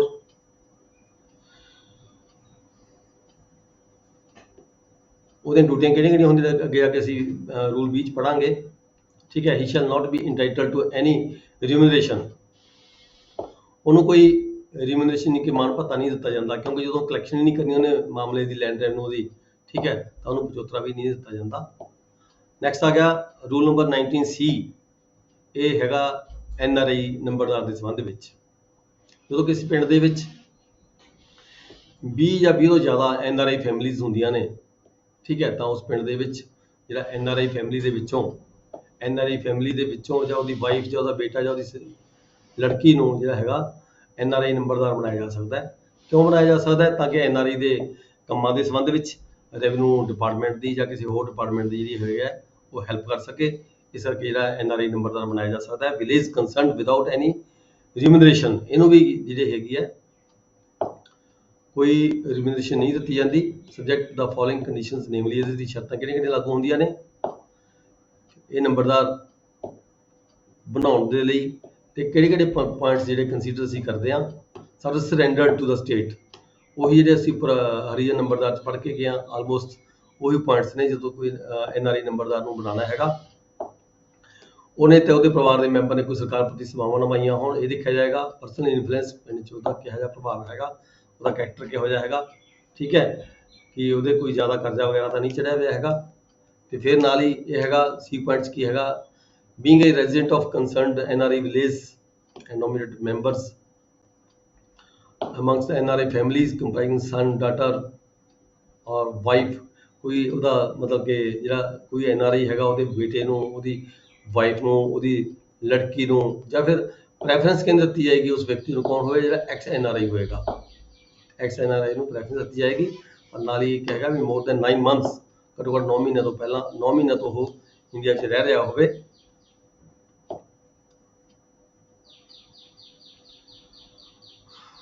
Next ਆ ਗਿਆ rule number 3, sub rule 3, the headman shall perform the following duties. ਕੀ ਕੰਮ ਕਰਨੇ ਹੁੰਦੇ ਆ NRI ਨੰਬਰਦਾਰ ਨੇ, ਜੋ ਅਸੀਂ ਅੱਗੇ ਜਾ ਕੇ ਰੂਲ 20 ਪੜਾਂਗੇ। ਰੂਲ 20 'ਚ ਬਹੁਤ ਸਾਰੇ ਕੰਮ ਹੈਗੇ ਜਿਹੜੇ NRI ਜਿਹੜੇ ਨੰਬਰਦਾਰਾਂ ਨੇ ਕਰਨੇ ਹੁੰਦੇ ਨੇ। ਉਹਦੇ ਵਿੱਚ ਕੀ ਹੈਗਾ, ਰੂਲ ਨੰਬਰ 20 ਦੇ 1 to 4 ਜਿਹੜੇ ਕੰਮ ਨੇ ਉਹਨਾਂ ਨੂੰ ਛੱਡ ਕੇ ਰੂਲ 20 ਦੇ ਜਿਹੜੇ 1 to 4 ਜਿਹੜੇ ਵਰਕ ਹੈਗੇ ਆ, ਮਤਲਬ ਕਿ ਕਲੈਕਸ਼ਨ ਉਹਦਾ ਲੈਂਡ ਰੈਵਨਿਊ ਵਗੈਰਾ ਕੰਮ ਹੈਗੇ ਆ, ਉਹ ਨੰਬਰਦਾਰ ਵੱਲੋਂ ਨਹੀਂ ਕੀਤੇ ਜਾਂਦੇ, ਇਸ ਵੱਲੋਂ NRI ਵੱਲੋਂ। ਬਾਕੀ ਸਾਰੇ ਕੰਮ ਜਿਹੜੇ ਰੂਲ ਨੰਬਰ 20 ਦੇ ਵਿੱਚ ਦਰਸਾਏ ਗਏ ਨੇ ਉਹ ਅਸੀਂ ਅੱਗੇ ਜਾ ਕੇ ਪੜਾਂਗੇ, ਉਹ ਕੰਮ ਕੀਤੇ ਜਾਂਦੇ ਆ। ਫਿਰ ਇੱਕ ਕੰਮ ਕੀ ਹੈਗਾ, ਅਥੈਂਟੀਕੇਟ ਦਾ ਪੈਡੀਗਰੀ ਟੇਬਲਸ, ਕੁਰਸੀਨਾਮਾ। ਕਿਸੇ NRI ਦੀ ਡੈਥ ਹੋ ਗਈ, ਉਹਦਾ ਕੋਈ ਕੁਰਸੀਨਾਮਾ ਬਣਾਉਣਾ ਹੈਗਾ, ਠੀਕ ਹੈ, ਉਹ ਰਹਿੰਦਾ ਕਿਤੇ ਬਾਹਰ ਕੰਟਰੀ 'ਚ ਰਹਿੰਦਾ ਹੈਗਾ, ਉਹਦਾ ਐਡਰੈਸ ਦੱਸਣਾ, ਉਹਦਾ ਅਬਰੋਡ ਦੇ ਵਿੱਚ ਕੀ ਹੈ, ਸਾਰੀ ਕਾਰਵਾਈ, ਸਾਰੀ ਇਨਫੋਰਮੇਸ਼ਨ ਉਹਦੇ ਪ੍ਰਤੀ ਉਹ ਪਟਵਾਰੀ ਹਲਕੇ ਨੂੰ ਦੇਣਾ ਹੈਗਾ। ਇਹ ਉਹਦੀ ਜ਼ਿੰਮੇਵਾਰੀ ਬਣ ਜਾਂਦੀ ਹੈ NRI ਨੰਬਰਦਾਰ ਦੀ।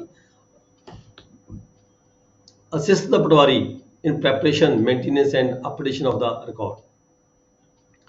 ਪਟਵਾਰੀ ਹਲਕਾ ਨੇ ਕੋਈ ਰਿਕਾਰਡ ਅਪਡੇਸ਼ਨ ਕਰਨੀ ਹੈ, ਇੰਤਕਾਲ ਦਰਜ ਕਰਨਾ ਹੈ, ਠੀਕ ਹੈ, ਜਾਂ ਜ਼ਮੀਨ ਦੀ ਜਿਹੜੀ ਹੈਗੀ ਹੈ ਉਹ ਕਰਨੀ ਹੈਗੀ ਹੈ, ਆਪਣੀ ਗਿਰਦਾਵਰੀ ਕਰਨੀ ਹੈ। NRI ਹੋਲਡਰਸ ਜਿਹੜੇ ਜ਼ਮੀਨ ਦੇ ਮਾਲਕ ਹੁੰਦੇ ਨੇ, ਠੀਕ ਹੈ, ਉਹਨਾਂ ਪ੍ਰਤੀ ਸਾਰੀ ਦੀ ਸਾਰੀ ਜਿਹੜੀ ਇਨਫੋਰਮੇਸ਼ਨ ਹੈਗੀ ਹੈ ਪਟਵਾਰੀ ਹਲਕਾ ਨੂੰ ਇਨਫੋਰਮ ਕਰਨਾ, ਅਸਿਸਟ ਕਰਨਾ, ਹੈਲਪ ਕਰਨਾ,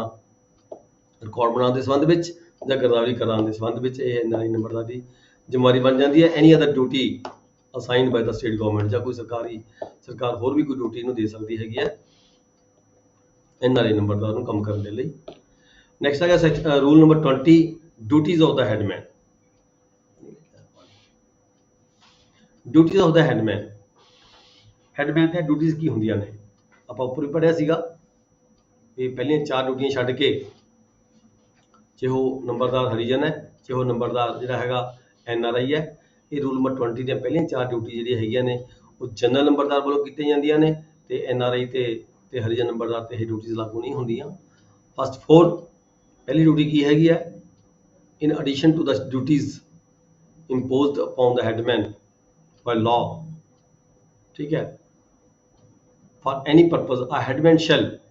number 1 collect by due date all the land revenue, ਕੋਈ ਲੈਂਡ ਰੈਵਨਿਊ ਹੋਵੇ, ਲੈਂਡ ਰੈਵਨਿਊ ਦਾ ਹੋਵੇ, ਅਸੈਸਸ ਹੋਣ, ਕੋਈ ਸਮਸ ਹੋਵੇ, ਕੋਈ ਵੀ ਕਿਸੇ ਤਰ੍ਹਾਂ ਦੀ ਪੇਮੈਂਟ ਜਿਹੜੀ ਸਰਕਾਰ ਦੇ ਖਾਤੇ ਦੇ ਵਿੱਚ ਪਿੰਡ ਦੇ ਲੋਕਾਂ ਤੋਂ ਇਕੱਠੀ ਕੀਤੀ ਜਾਣੀ ਹੈ, ਠੀਕ ਹੈ, ਉਹ ਇਕੱਠੀ ਕਰਕੇ ਜਿਹੜਾ ਆਪਣਾ ਨੰਬਰਦਾਰ ਹੁੰਦਾ ਹੈਗਾ, ਨੰਬਰਦਾਰ ਨੇ ਸਰਕਾਰ ਦੇ ਖਾਤੇ ਦੇ ਵਿੱਚ ਜਾਂ ਫਿਰ ਆਪਣਾ ਤਹਿਸੀਲ ਦੇ ਵਿੱਚ, ਖਜ਼ਾਨੇ ਦੇ ਵਿੱਚ, ਜਿੱਥੇ ਵੀ ਕਿਤੇ ਸਰਕਾਰ ਵੱਲੋਂ ਮਤਲਬ ਕਿ ਦੱਸਿਆ ਜਾਂਦਾ ਹੈ ਵੀ ਉਸ ਖਾਤੇ ਦੇ ਵਿੱਚ, ਚਾਹੇ ਚੈੱਕ ਰਾਹੀਂ, ਚਾਹੇ ਕੈਸ਼ ਰਾਹੀਂ, ਚਾਹੇ ਬਾਈ ਪੋਸਟ ਰਾਹੀਂ ਜਿਹੜੀ ਹੈਗੀ ਹੈ ਨੰਬਰਦਾਰ ਵੱਲੋਂ ਜਮ੍ਹਾਂ ਕਰਾਈ ਜਾਂਦੀ ਹੈ। ਨੈਕਸਟ ਹੈਗਾ collect the rents and other income of the common land and account for them to the persons entitled thereto। ਜੇ ਕੋਈ ਪਿੰਡ ਦੇ ਵਿੱਚ ਕੋਈ ਕਾਮਨ ਲੈਂਡ ਹੈਗੀ ਹੈ, ਕਾਮਨ ਲੈਂਡ ਪਿੰਡ ਦੇ ਵਿੱਚ ਹੈਗੀ ਹੈ, ਮੇ ਬੀ ਉਹ ਕਾਮਨ ਪਰਪਸ ਦੇ ਲਈ ਉਹਦਾ ਜਿਹੜੀ ਇਨਕਮ ਹੈਗੀ ਹੈ ਕਾਮਨ ਪਰਪਸ ਲਈ ਯੂਜ਼ ਕੀਤੀ ਜਾਂਦੀ ਹੈ, ਪਿੰਡ ਦੇ ਸਾਂਝੇ ਕੰਮਾਂ ਦੇ ਲਈ ਯੂਜ਼ ਕੀਤੀ ਜਾਂਦੀ ਹੈ, ਠੀਕ ਹੈ, ਤੇ ਉਹਦੀ ਜਿਹੜੀ ਇਨਕਮ ਹੈਗੀ ਆ ਉਹ ਕਲੈਕਟ ਕਰਨਾ ਲੋਕ ਪਿੰਡਾਂ ਦੇ ਲੋਕਾਂ ਤੋਂ ਜਿਨ੍ਹਾਂ ਨੂੰ ਜ਼ਮੀਨ ਦਿੱਤੀ ਵੀ ਹੈ ਉਹਨਾਂ ਤੋਂ ਕਲੈਕਟ ਕਰਨਾ, ਇਹ ਵੀ ਨੰਬਰਦਾਰ ਦੀ ਜ਼ਿੰਮੇਵਾਰੀ ਬਣ ਜਾਂਦੀ ਹੈ। Then acknowledge every payment received. Numberdar ਜਦੋਂ ਕੋਈ ਕਿਸੇ ਤੋਂ ਪੇਮੈਂਟ ਲੈਂਦਾ ਕਿਸੇ ਮਾਮਲੇ ਤੋਂ, ਪਿੰਡ ਦਾ ਜਦੋਂ ਆਮ ਤੌਰ 'ਤੇ ਤੁਸੀਂ ਦੇਖਿਆ ਹੋਵੇ ਜਦੋਂ ਪਿੰਡ ਪਹਿਲਾਂ ਮਾਮਲਾ ਇਕੱਠਾ ਕਰਦੇ ਸੀਗੇ, ਪਟਵਾਰੀ ਹਲਕਾ ਜਾ ਕੇ ਪਿੰਡ 'ਚ ਬੈਠਦਾ ਸੀਗਾ, ਮਨਾਦੀ ਕਰਾਈ ਜਾਂਦੀ ਸੀ ਵੀ ਪਿੰਡ ਦੇ ਵਿੱਚ ਜਿਹੜਾ ਹੈਗਾ ਮਾਮਲਾ ਇਕੱਠਾ ਕੀਤਾ ਜਾਏਗਾ, ਨੰਬਰਦਾਰ ਆ ਕੇ ਨੇੜੇ ਬੈਠਦੇ ਸੀਗੇ ਤੇ ਆਪਣੀਆਂ ਬਹੀਆਂ ਲੈ ਕੇ ਜਿਹੜੇ ਜ਼ਿਮੀਂਦਾਰ ਸੀ ਆਉਂਦੇ ਸੀਗੇ, ਕੰਸਰਨਡ ਨੰਬਰਦਾਰ ਨੂੰ ਆਪਣਾ ਮਾਮਲਾ ਲੈਂਡਰ ਨੂੰ ਪੇ ਕਰਦੇ ਸੀ ਤੇ ਨਾਲ ਹੀ ਆਪਣੀ ਬਹੀ ਦੇ ਉੱਪਰ ਜਿਹੜੀ ਹੈਗੀ ਸੀਗੀ ਉਹ ਨੰਬਰਦਾਰ ਤੋਂ ਰਸੀਦ ਲਈ ਜਾਂਦੀ ਸੀਗੀ। ਇੱਥੇ ਸਬ ਰੂਲ 3 ਕੀ ਲਿਖਿਆ ਗਿਆ, acknowledge every payment received by him in the books of the land owners and the tenants. ਜੇ ਕੋਈ ਟੀਨੈਂਟ ਹੈ, ਜੇ ਕੋਈ ਲੈਂਡ ਓਨਰ ਹੈ, ਜਦੋਂ ਪੇਮੈਂਟ ਦੇਗਾ ਨੰਬਰਦਾਰ ਨੂੰ ਤਾਂ ਉਹਦੀ ਜਿਹੜੀ ਹੈਗੀ ਰਸੀਦ ਹੈ ਨੰਬਰਦਾਰ ਨੇ ਦੇਣੀ ਹੁੰਦੀ।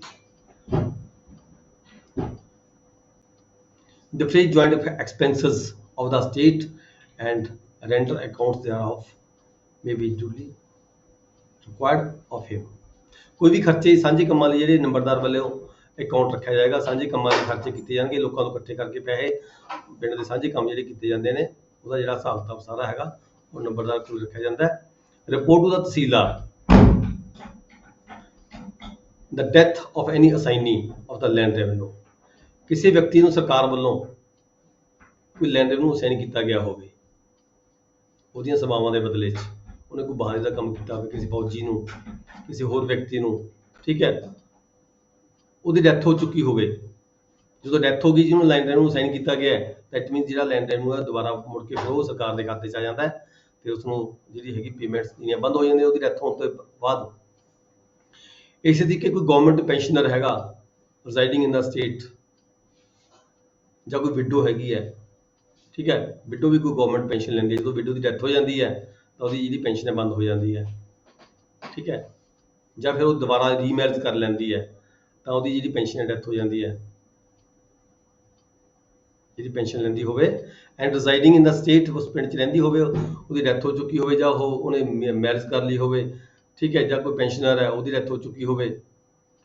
ਤਾਂ ਇਹ ਜਿਹੜੀ ਸਾਰੀ ਰਿਪੋਰਟ ਹੈਗੀ ਹੈ ਤਹਿਸੀਲਦਾਰ ਨੂੰ ਭੇਜੀ ਜਾਏਗੀ ਤਾਂ ਕਿ ਜਿਹੜੀ ਉਸ ਕੰਸਰਨਡ ਜਿੱਥੋਂ ਪੈਨਸ਼ਨ ਉਹਨੂੰ ਮਿਲਦੀ ਹੈਗੀ ਆ ਉੱਥੇ ਇਨਫੋਰਮੇਸ਼ਨ ਜਾ ਸਕੇ ਤੇ ਜਿਹੜੀ ਸਰਕਾਰ ਦੇ ਜਿਹੜੀ ਹੈਗਾ ਸਰਕਾਰ ਵੱਲੋਂ ਜਿਹੜੀਆਂ ਪੈਨਸ਼ਨ ਜਾਰੀ ਕੀਤੀਆਂ ਜਾਂਦੀਆਂ ਨੇ ਅੱਗੇ ਨੂੰ ਜਾਰੀ ਨਾ ਕੀਤੀ ਜਾਵੇ। ਜਾਂ ਕੋਈ ਵਿਅਕਤੀ ਐਸਾ ਜਿਹੜਾ ਪੈਨਸ਼ਨ ਲੈਂਦਾ ਸੀਗਾ 1 ਸਾਲ ਤੋਂ ਪਿੰਡ ਦੇ ਵਿੱਚ ਨਹੀਂ ਰਹਿ ਰਿਹਾ, ਪੈਨਸ਼ਨ ਲੈਂਦਾ ਸੀਗਾ ਪਰ and ਰਿਜ਼ਾਈਡਿੰਗ in the state or the absence of any such person for more than 1 year, 1 ਸਾਲ ਤੋਂ ਵੱਧ ਸਮੇਂ ਤੋਂ ਪਿੰਡ 'ਚ ਰਹਿੰਦਾ ਹੀ ਨਹੀਂ ਹੈਗਾ, ਠੀਕ ਹੈ, ਪਰ ਉਹ ਸਰਕਾਰ ਨੂੰ ਪੈਨਸ਼ਨ ਦਿੰਦੀ ਸੀਗੀ, ਹੁਣ ਉਹ ਪਿੰਡ 'ਚ ਨਹੀਂ ਰਹਿੰਦਾ ਹੈਗਾ, ਕਿੱਥੇ ਗਿਆ ਕਿੱਥੇ ਨਹੀਂ, ਮਰ ਗਿਆ ਖੱਪ ਗਿਆ ਕਿੱਥੇ ਨਹੀਂ, ਇਹਦੀ ਜਿਹੜੀ ਸਾਰੀ ਇਨਫੋਰਮੇਸ਼ਨ ਹੈ ਉਹ ਰੈਵਨਿਊ ਆਫਿਸਰ ਨੂੰ ਰਾਹੀਂ ਪਟਵਾਰੀ ਹਲਕਾ ਜਾਂ ਡਾਇਰੈਕਟਲੀ ਤੌਰ 'ਤੇ ਜਿਹੜੀ ਦਿੱਤੀ ਜਾਣੀ ਬਣਦੀ ਹੈ, ਇਹ ਨੰਬਰਦਾਰ ਦੀ ਡਿਊਟੀ ਬਣਦੀ ਹੈ। Report to tehsildar all the encroachments on the roads. ਸਰਕਾਰੀ ਸੜਕਾਂ ਦੇ ਉੱਪਰ ਕੋਈ ਵੇਸਟ ਲੈਂਡ ਹੈ ਪਿੰਡ ਦੀ ਪਈ ਹੈ, ਕੋਈ ਨਜ਼ੂਲ ਜ਼ਮੀਨ ਪਈ ਹੈ ਪਿੰਡ ਦੀ, ਕੋਈ ਸਰਕਾਰੀ ਜ਼ਮੀਨ ਕੋਈ ਵੀ ਪਈ ਹੈਗੀ ਹੈ, ਉਹਨੂੰ ਕੋਈ ਵਿਅਕਤੀ ਇਨਕਰੋਚ ਕਰਦਾ ਹੈ, ਦੱਬਦਾ ਹੈਗਾ, ਉਹਦੀ ਜਿਹੜੀ ਇਨਫੋਰਮੇਸ਼ਨ ਹੈ ਉਹ ਵੀ ਨੰਬਰਦਾਰ ਨੇ ਦੇਣੀ ਹੁੰਦੀ ਹੈ, ਵੀ ਇਹਦੀ ਨੰਬਰਦਾਰ ਦੀ ਡਿਊਟੀ ਹੈਗੀ ਹੈ। Report any injury to government building, government ਦੀ ਬਿਲਡਿੰਗ ਨੂੰ ਕੋਈ ਨੁਕਸਾਨ ਕਰਦਾ ਹੈਗਾ ਉਹਦੀ ਰਿਪੋਰਟ ਵੀ ਨੰਬਰਦਾਰ ਦੇਗਾ। Carry out to best of the ability orders, ਸਰਕਾਰ ਦੇ ਕੋਈ ਆਰਡਰ ਜਿਹੜੇ DC ਵੱਲੋਂ ਕਲੈਕਟਰ ਵੱਲੋਂ ਕੋਈ ਜਾਰੀ ਕੀਤੇ ਜਾਂਦੇ ਨੇ, ਠੀਕ ਹੈ, ਉਹਨੂੰ ਲਾਗੂ ਕਰਨ ਦੀ ਖਾਤਰ हर तरह की इन्फॉर्मेशन जिस भी किसी ऑफिसर ਨੂੰ ਚਾਹੀਦੀ ਹੈ और to assist in providing on payment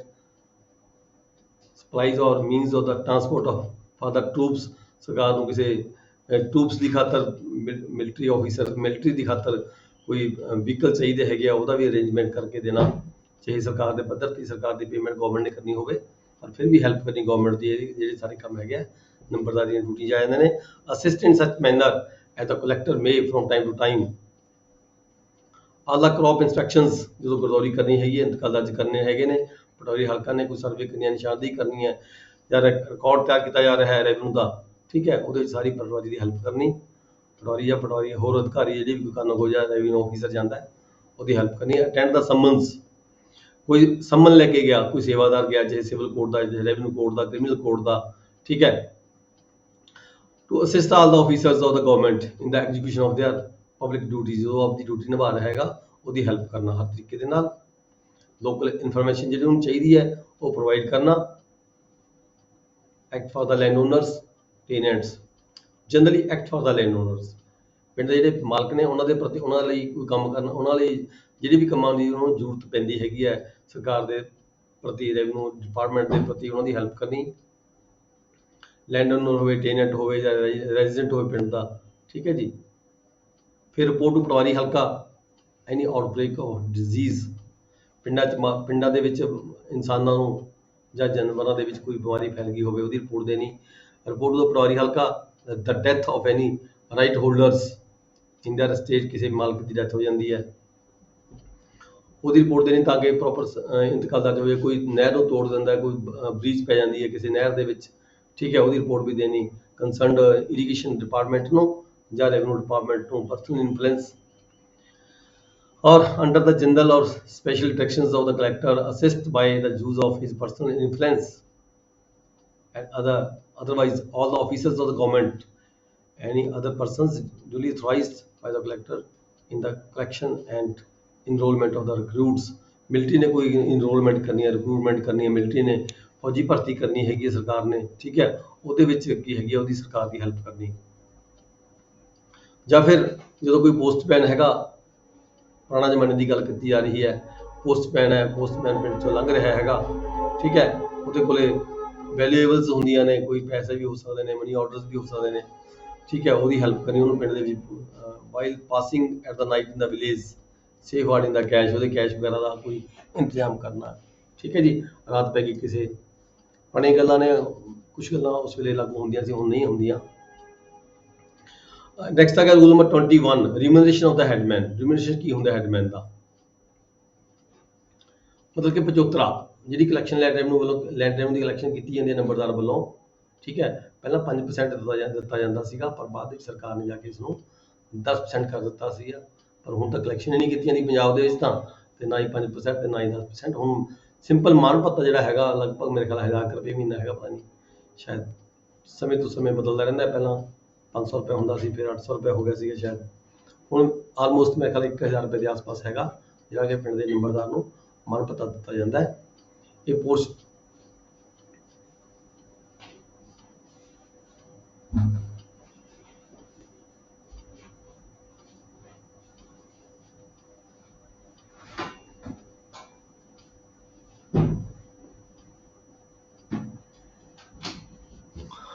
ਇਸ ਸਬ ਰੂਲ 3 ਦੇ ਵਿੱਚ ਕਿਹਾ ਗਿਆ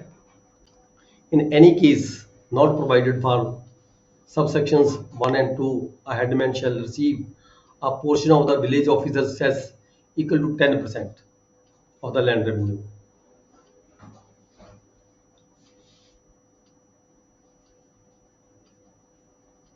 next is rule number 25 punishment where a headman commits a breach or neglects the duties imposed on him by these rules or by any other law for the time in force, the collector may, by order, direct that the emoluments of his office be withheld and forfeited to the government for a term not exceeding 1 year. ਇੱਕ ਸਾਲ ਦੇ ਜਿਹੜੀ ਉਹਦੀ emoluments ਹੈਗੀਆਂ ਨੇ ਉਹ ਫੋਰਫਿਟ ਕੀਤੇ ਜਾ ਸਕਦੇ ਨੇ ਸਰਕਾਰ ਦੇ ਖਾਤੇ ਦੇ ਵਿੱਚ ਜਮ੍ਹਾਂ ਕਰਾਈਆਂ ਜਾ ਸਕਦੇ ਨੇ ਇੱਕ ਸਾਲ ਦੇ ਲਈ ਜਾਂ ਫਿਰ that he be suspended from his office for a term not exceeding 1 year ਉਹਨੂੰ ਸਸਪੈਂਡ ਵੀ ਕੀਤਾ ਜਾ ਸਕਦਾ ਇੱਕ ਸਾਲ ਦੇ ਲਈ ਜਦੋਂ ਕੋਈ ਨੈਗਲੈਕਟ ਕਰਦਾ ਆਪਣੀ ਡਿਊਟੀ ਪ੍ਰੋਪਰ ਤਰੀਕੇ ਨਾਲ ਨਹੀਂ ਨਿਭਾਉਂਦਾ, ਡਿਸਮਿਸ ਕਰਨ ਦੀ ਬਜਾਏ ਉਹਨੂੰ ਸਸਪੈਂਡ ਵੀ ਕੀਤਾ ਜਾ ਸਕਦਾ ਹੈ। In case of suspension substitute shall be or shall not be appointed. Substitute ਬਣਾਇਆ ਵੀ ਜਾ ਸਕਦਾ ਹੈ ਜਾਂ ਨਹੀਂ ਵੀ ਬਣਾ ਸਕਦਾ, ਮਰਜ਼ੀ ਕਲੈਕਟਰ ਦੀ। ਨੈਕਸਟ ਹੈਗਾ rule number 26, appointment of substitutes for non resident headman. Substitute ਇਸੇ ਕਿਹਨੂੰ ਕਿਹਾ ਗਿਆ ਹੈ? ਸਬਸਟੀਟਿਊਟ ਜਿਵੇਂ ਕਿ ਅਸੀਂ ਜਾਂ ਸਾਡੇ ਬੋਲਚਾਲ ਦੀ ਭਾਸ਼ਾ ਦੇ ਵਿੱਚ ਅਸੀਂ ਸਰਬਰਾ ਨੰਬਰਦਾਰ ਕਹਿੰਦੇ ਹਾਂ। ਠੀਕ ਹੈ, ਜਦੋਂ ਕੋਈ ਨੰਬਰਦਾਰ ਜਿਹੜਾ ਹੈਗਾ ਉਹ ਜ਼ਿਆਦਾ 올ਡ ਏਜ ਹੋ ਜਾਵੇ ਜਾਂ ਪ੍ਰੋਪਰ ਤਰੀਕੇ ਨਾਲ ਆਪਣੀ ਡਿਊਟੀ ਨਾ ਨਿਭਾ ਪਾਵੇ, ਪਰ ਉਹਨੂੰ ਸਰਕਾਰ ਵੱਲੋਂ ਡਿਸਮਿਸ ਨਾ ਕੀਤਾ ਗਿਆ ਹੋਵੇ। ਠੀਕ ਹੈ, ਡਿਊਟੀ ਕਰ ਵੀ ਸਕਦਾ ਹੋਵੇ ਪਰ ਪ੍ਰੋਪਰ ਤਰੀਕੇ ਨਾਲ ਨਾ ਕਰ ਸਕਦਾ ਹੋਵੇ, ਤਾਂ ਉਹ ਆਪਣੀ ਜਗ੍ਹਾ ਤੇ ਆਪਣੇ ਕਿਸੇ ਫੈਮਿਲੀ ਮੈਂਬਰ ਨੂੰ, ਆਪਣੇ ਕਿਸੇ ਵਿਅਕਤੀ ਨੂੰ ਜਿਹੜਾ ਹੈਗਾ ਸਬਸਟੀਟਿਊਟ ਕਰਨ ਦੀ ਜਿਹੜੀ ਪ੍ਰੋਵੀਜ਼ਨ ਹੈਗੀ ਹੈ। ਇੱਥੇ ਰੂਲ ਨੰਬਰ 26 ਕਿਹਾ ਗਿਆ appointment of substitute for the non resident of headman. ਜੇ ਕੋਈ NRI ਨੰਬਰਦਾਰ ਹੈ, ਠੀਕ ਹੈ, NRI ਨੰਬਰਦਾਰ ਦਾ ਕੋਈ ਕਿਸੇ ਨੂੰ ਸਬਸਟੀਟਿਊਟ ਨਿਯੁਕਤ ਕਰਨਾ ਚਾਹੁੰਦਾ ਹੈ ਵੀ ਉਹ ਆਪ ਪ੍ਰੋਪਰ ਤਰੀਕੇ ਨਾਲ ਜਾਂ ਇੱਧਰ ਉੱਧਰ ਰਹਿਣ ਕਰਕੇ ਡਿਊਟੀ ਪ੍ਰੋਪਰ ਤਰੀਕੇ ਨਾਲ ਨਹੀਂ ਨਿਭਾ ਸਕਦਾ, ਇਸ ਸਬਸਟੀਟਿਊਟ ਫਾਰ ਸੱਚ ਹੈਡਮੈਨ may be appointed from amongst the either of the residents of the landowners or the tenants। ਜਿਹੜੇ ਪਿੰਡ ਦੇ ਮਾਲਕ ਹੈਗੇ ਨੇ ਉਹਨਾਂ ਦੇ ਵਿੱਚੋਂ ਜਿਹੜਾ NRI ਦਾ ਜਿਹੜਾ ਸਬਸਟੀਟਿਊਟ ਹੈ, ਮਾਲਕਾਂ ਵਿੱਚੋਂ ਜਾਂ ਟੈਨੈਂਟਸ ਦੇ ਵਿੱਚੋਂ ਜਿਹੜਾ ਹੈਗਾ ਨਿਯੁਕਤ ਕੀਤਾ ਜਾ ਸਕਦਾ ਹੈ। ਪਰ ਜਦੋਂ ਨਿਯੁਕਤ ਕਰਨਾ ਹੈ ਤਾਂ ਜਿਹੜਾ ਕਲੈਕਟਰ ਵੱਲੋਂ ਕੀ ਹੈਗਾ, ਉਸ ਜਿਹੜਾ ਨੰਬਰਦਾਰ ਹੈਗਾ ਉਹਦੇ ਨਾਲ ਕੰਸਲਟ ਕੀਤਾ ਜਾਂਦਾ, ਉਹਦੀਆਂ ਵਿਸ਼ੇਸ ਦੇਖੀਆਂ ਜਾਂਦੀਆਂ ਨੇ ਵੀ ਕੀ ਹੈਗੀਆਂ ਨੇ, ਉਹਦੇ ਨਾਲ ਕੰਸਲਟ ਕਰਕੇ ਵਿਸ਼ੇਸ ਦੇਖ ਕੇ ਉਹਦੀਆਂ ਜਿਹੜਾ ਅਪਾਇੰਟਮੈਂਟ ਕੀਤੀ ਜਾਂਦੀ ਹੈ ਸਬਸਟੀਟਿਊਟ ਨੰਬਰਦਾਰ ਦੀ।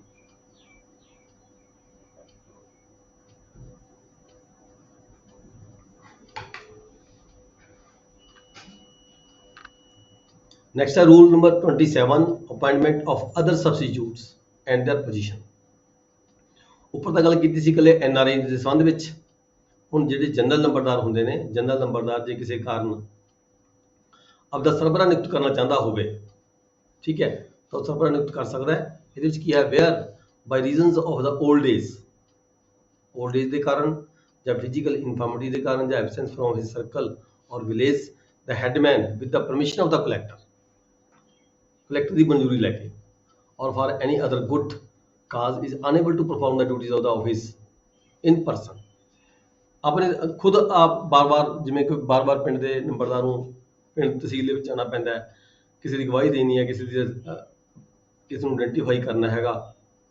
ਕੁਰਸੀਨਾਮਾ ਤਸਦੀਕ ਕਰਨਾ ਹੈ, ਬਾਰ-ਬਾਰ ਜਾਣ ਦੀ ਥਾਂ ਤੇ ਜਿਹੜਾ ਨੰਬਰਦਾਰ ਹੈ ਫਿਜ਼ੀਕਲ ਉਹਦੇ ਕਾਰਨ, ਠੀਕ ਹੈ, ਨਹੀਂ ਜਾ ਸਕਦਾ, ਤਾਂ ਉਹ ਜਿਹੜਾ ਹੈਗਾ substitute may be appointed to discharge those duties। ਆਪਣੀ ਜਗ੍ਹਾ ਤੇ ਆਪਣੇ ਕਿਸੇ ਵਿਅਕਤੀ ਨੂੰ ਨਿਯੁਕਤ ਕਰਵਾ ਸਕਦਾ ਹੈ। The substitute appointed under this or the preceding rule shall be deemed to be equally responsible। ਜਿਹੜਾ ਸਬਸਟੀਟਿਊਟ ਹੈ ਉਹ ਜਿਵੇਂ ਕਿ ਨੰਬਰਦਾਰ ਰਿਸਪੌਂਸੀਬਲ ਹੈ ਸਾਰੇ ਕੰਮਾਂ ਪ੍ਰਤੀ, ਜਿਹੜਾ ਸਬਸਟੀਟਿਊਟ ਹੈ ਉਹ ਵੀ ਉਹਦੇ ਕੰਮਾਂ ਪ੍ਰਤੀ ਮਤਲਬ ਕਿ ਰਿਸਪੌਂਸੀਬਲ ਹੋਏਗਾ। ਇਹਦੇ ਨਾਲ ਇਹ ਨਹੀਂ ਹੋ ਜਾਂਦਾ, ਦੇਖੋ ਵੀ ਜੇ ਸਬਸਟੀਟਿਊਟ ਨਿਯੁਕਤ ਕਰ ਦਿੱਤਾ ਕਿਸੇ ਨੰਬਰਦਾਰ ਨੇ, ਸਰਬਰਾ ਨਿਯੁਕਤ ਕਰ ਦਿੱਤਾ, ਤਾਂ ਨੰਬਰਦਾਰ ਦੀਆਂ ਜਿਹੜੀਆਂ ਸੇਵਾਵਾਂ ਨੇ ਉਹ ਖਤਮ ਹੋ ਗਈਆਂ। ਨੰਬਰਦਾਰ ਆਪਣੀ ਕੰਮ ਫਿਰ ਵੀ ਕਰ ਸਕਦਾ, ਜਿਹੜਾ ਕੰਮ ਚਾਹੇ ਉਹ ਕਰ ਸਕਦਾ, ਜਿਹੜਾ ਕੰਮ ਉਹ ਆਪ ਨਹੀਂ ਕਰ ਸਕਦਾ ਤਾਂ ਉਹ ਆਪਦੇ ਜਿਹੜਾ ਸਰਬਰਾ ਹੈਗਾ ਉਹਨੂੰ ਭੇਜ ਸਕਦਾ ਹੈ। ਇਹਦੇ ਵਿੱਚ ਕੀ ਹੈਗਾ, ਕਲੈਕਟਰ ਵੱਲੋਂ he is appointed to office and the collector may in each such case direct from time to time whether the duties of the office shall be performed by the substitute। Collector ਵੱਲੋਂ ਜਿਹੜਾ order ਕੀਤਾ ਜਾਏਗਾ ਸਰਬਰਾ ਨੰਬਰਦਾਰੀ ਦਾ, ਉਹਦੇ ਵਿੱਚ ਕੁਝ ਡਿਊਟੀਆਂ ਦਾ ਵੇਰਵਾ ਦਿੱਤਾ ਜਾ ਸਕਦਾ ਹੈ ਵੀ ਫਲਾਣਾ ਇਹ ਵਾਲੀਆਂ ਡਿਊਟੀਜ਼ ਜਿਹੜੀਆਂ ਹੈਗੀਆਂ ਨੇ ਇਹ ਨੰਬਰਦਾਰ ਵੱਲੋਂ ਖੁਦ ਕੀਤੀਆਂ ਜਾਣਗੀਆਂ, ਤਾਂ ਜਿਹੜੀਆਂ ਇਹ ਵਾਲੀ ਡਿਊਟੀਜ਼ ਹੈਗੀਆਂ ਨੇ ਇਹ ਸਰਬਰਾ ਨੰਬਰਦਾਰ ਵੱਲੋਂ ਨਿਯੁਕਤ ਕੀਤੀਆਂ ਜਾਣਗੀਆਂ, ਜਾਂ ਫਿਰ ਸਾਰੀਆਂ ਡਿਊਟੀਜ਼ ਹੀ ਸਰਬਰਾ ਨੰਬਰਦਾਰ ਕਰ ਸਕੇਗਾ। ਇਹ ਜਿਹੜਾ ਹੈਗਾ ਆਰਡਰ ਹੈ ਉਹਦੇ ਵਿੱਚ ਕਲੈਕਟਰ ਵੱਲੋਂ ਸਪੈਸੀਫਾਈ ਕੀਤਾ ਜਾਏਗਾ। ਨੈਕਸਟ ਹੈਗਾ determination of the office of the substitute.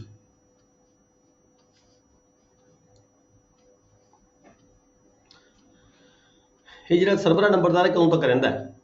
ਦੇਖੋ ਸਰਬਰਾ ਨੰਬਰ ਦਾ ਜਸਟ ਇੱਕ ਪਾਵਰ ਟਾਵਰ ਦਿੱਤੀ ਗਈ ਹੈ ਕਿਸੇ ਦੂਜੇ ਵਿਅਕਤੀ ਨੂੰ,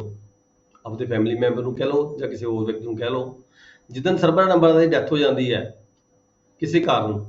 ਜਾਂ ਡੈਥ ਹੋ ਗਈ ਜਾਂ ਸਰਬਰਾ ਨੰਬਰਦਾਰ ਦੀ ਜਿਹੜੀ ਨੰਬਰਦਾਰੀ ਹੈ ਉਹ ਡਿਸਮਿਸ ਹੋ ਗਈ, ਤਾਂ ਜਿਹੜਾ ਸਬਸਟੀਟਿਊਟ ਹੈ ਉਸ ਵੇਲੇ ਖਤਮ ਹੋ ਜਾਂਦਾ ਹੈ। ਠੀਕ ਹੈ, ਜਿਵੇਂ ਕਿ ਆਪਾਂ ਆਪਣੀ ਕਹਾਵਤ ਹੈ ਪੁਰਾਣੀ ਵੀ ਜੇ ਪਾਵਰ ਟਾਰਨੀ ਹੈ, ਜੇ ਅਟਾਰਨੀ ਦੇਣ ਵਾਲੇ ਦੀ ਡੈਥ ਹੋ ਗਈ ਤਾਂ ਅਟਾਰਨੀ ਦੀ ਡੈਥ ਹੋ ਗਈ, ਤਾਂ ਜਿਹੜੀ ਪਾਵਰ ਅਟਾਰਨੀ ਹੈ ਉਹ ਖਤਮ ਹੋ ਜਾਂਦੀ ਹੈ। इस केस 'ਚ ਵੀ ਇਹੀ ਹੈ, ਜੇ ਜਿਹੜਾ ਨੰਬਰਦਾਰ ਹੈ ਜਿਹਨੇ ਸਰਬਰਾ ਨਿਯੁਕਤ ਕੀਤਾ ਸੀਗਾ, ਜੇ ਉਹ ਕਿਸੇ ਤਰੀਕੇ ਨਾਲ ਉਹਦੀ ਜਿਹੜੀ ਪੋਸਟ ਹੈ ਖਤਮ ਹੋ ਜਾਂਦੀ ਹੈ ਬਾਈ ਵੇ ਆਫ ਚਾਹੇ ਡੈਥ ਦੇ ਕਾਰਨ ਜਾਂ ਕਿਸੇ ਹੋਰ ਕਾਰਨ ਦੇ ਕਾਰਨ, ਜਿਹੜੇ ਅਸੀਂ ਪਿੱਛੇ ਪੜ੍ਹ ਕੇ ਗਏ ਹਾਂ, ਤਾਂ ਜਿਹੜਾ ਸਰਬਰਾ ਨੰਬਰਦਾਰ ਹੈ, ਜਿਹੜਾ ਸਬਸਟੀਟਿਊਟ ਹੈ, ਉਹਦੀ ਜਿਹੜੀ ਪੋਸਟ ਹੈ ਉਸ ਵੇਲੇ ਉਹ ਖਤਮ ਹੋ ਜਾਂਦੀ ਹੈ।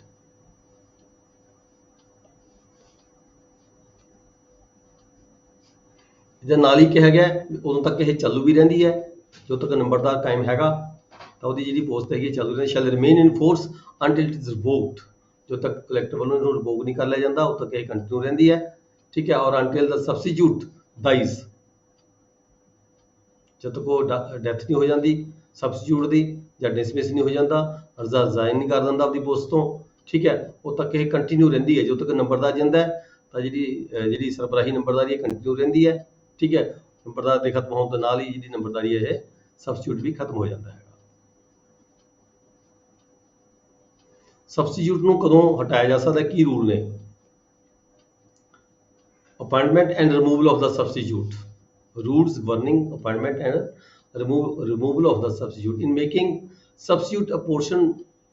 appointments under rules 27, the collector shall consult the substantive holder. ਜਿਹੜਾ ਨੰਬਰਦਾਰ ਸੀਗਾ ਜਦੋਂ ਸਬਸਟੀਟਿਊਟ ਨਿਯੁਕਤ ਕਰਨਾ ਹੈ, ਕੋਈ ਸਰਬਰਾ ਨਿਯੁਕਤ ਕਰਨਾ ਹੈ, ਤਾਂ ਜਿਹੜਾ ਵਿਅਕਤੀ ਜਿਸ ਦੀ ਬਿਹਾਫ ਤੇ ਨੰਬਰਦਾਰ ਨਿਯੁਕਤ ਕੀਤਾ ਜਾਂਦਾ ਹੈ ਤਾਂ ਉਸ ਨੰਬਰਦਾਰ ਨੂੰ ਜ਼ਰੂਰ ਕੰਸਲਟ ਕੀਤਾ ਜਾਂਦਾ ਹੈ। when he is capable of expressing his wishes in the matter, ਜੇ ਉਹ ਮਤਲਬ ਕਿ ਆਪਦੀ ਇੱਛਾ ਜ਼ਾਹਰ ਕਰਨ ਦੇ ਲਈ ਕਰਨ ਦੇ ਯੋਗ ਹੈਗਾ ਤਾਂ ਉਹਦੀ ਇੱਛਾ ਜਿਹੜੀ ਲਈ ਜਾਂਦੀ ਹੈ ਵੀ ਤੂੰ ਕਿਹਨੂੰ ਸਬਸਟੀਟਿਊਟ ਬਣਾਉਣਾ ਚਾਹੁੰਦਾ ਹੈ। Any resident land owner in the state or circle as the case may be, or any resident tenant in the case of following eligible ਹੁੰਦੇ ਨੇ ਅਪਾਇੰਟਮੈਂਟ ਦੇ ਲਈ। ਕੋਈ ਪਿੰਡ ਦਾ ਜਿਹੜਾ ਮਾਲਕ ਹੈਗਾ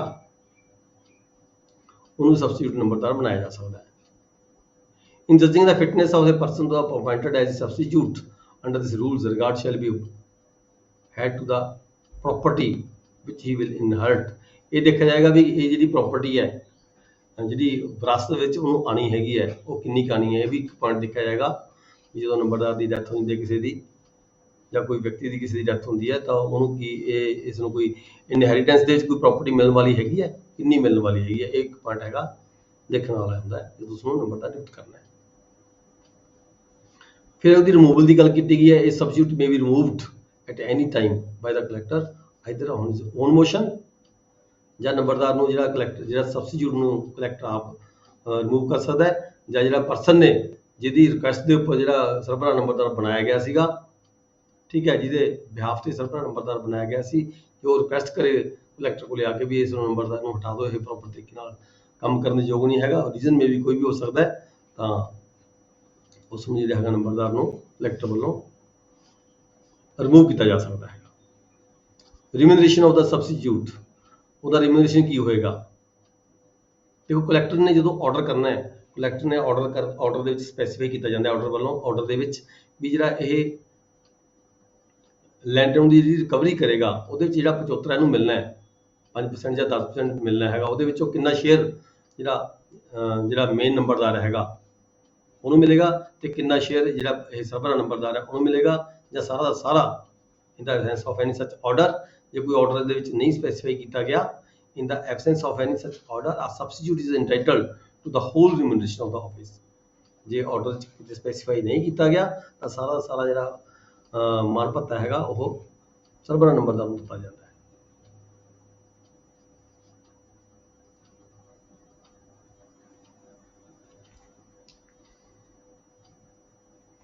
ਨੈਕਸਟ ਆ ਗਿਆ ਅਸਟੇਟਸ ਐਂਡ ਸਰਵੇ ਮਾਰਕਸ।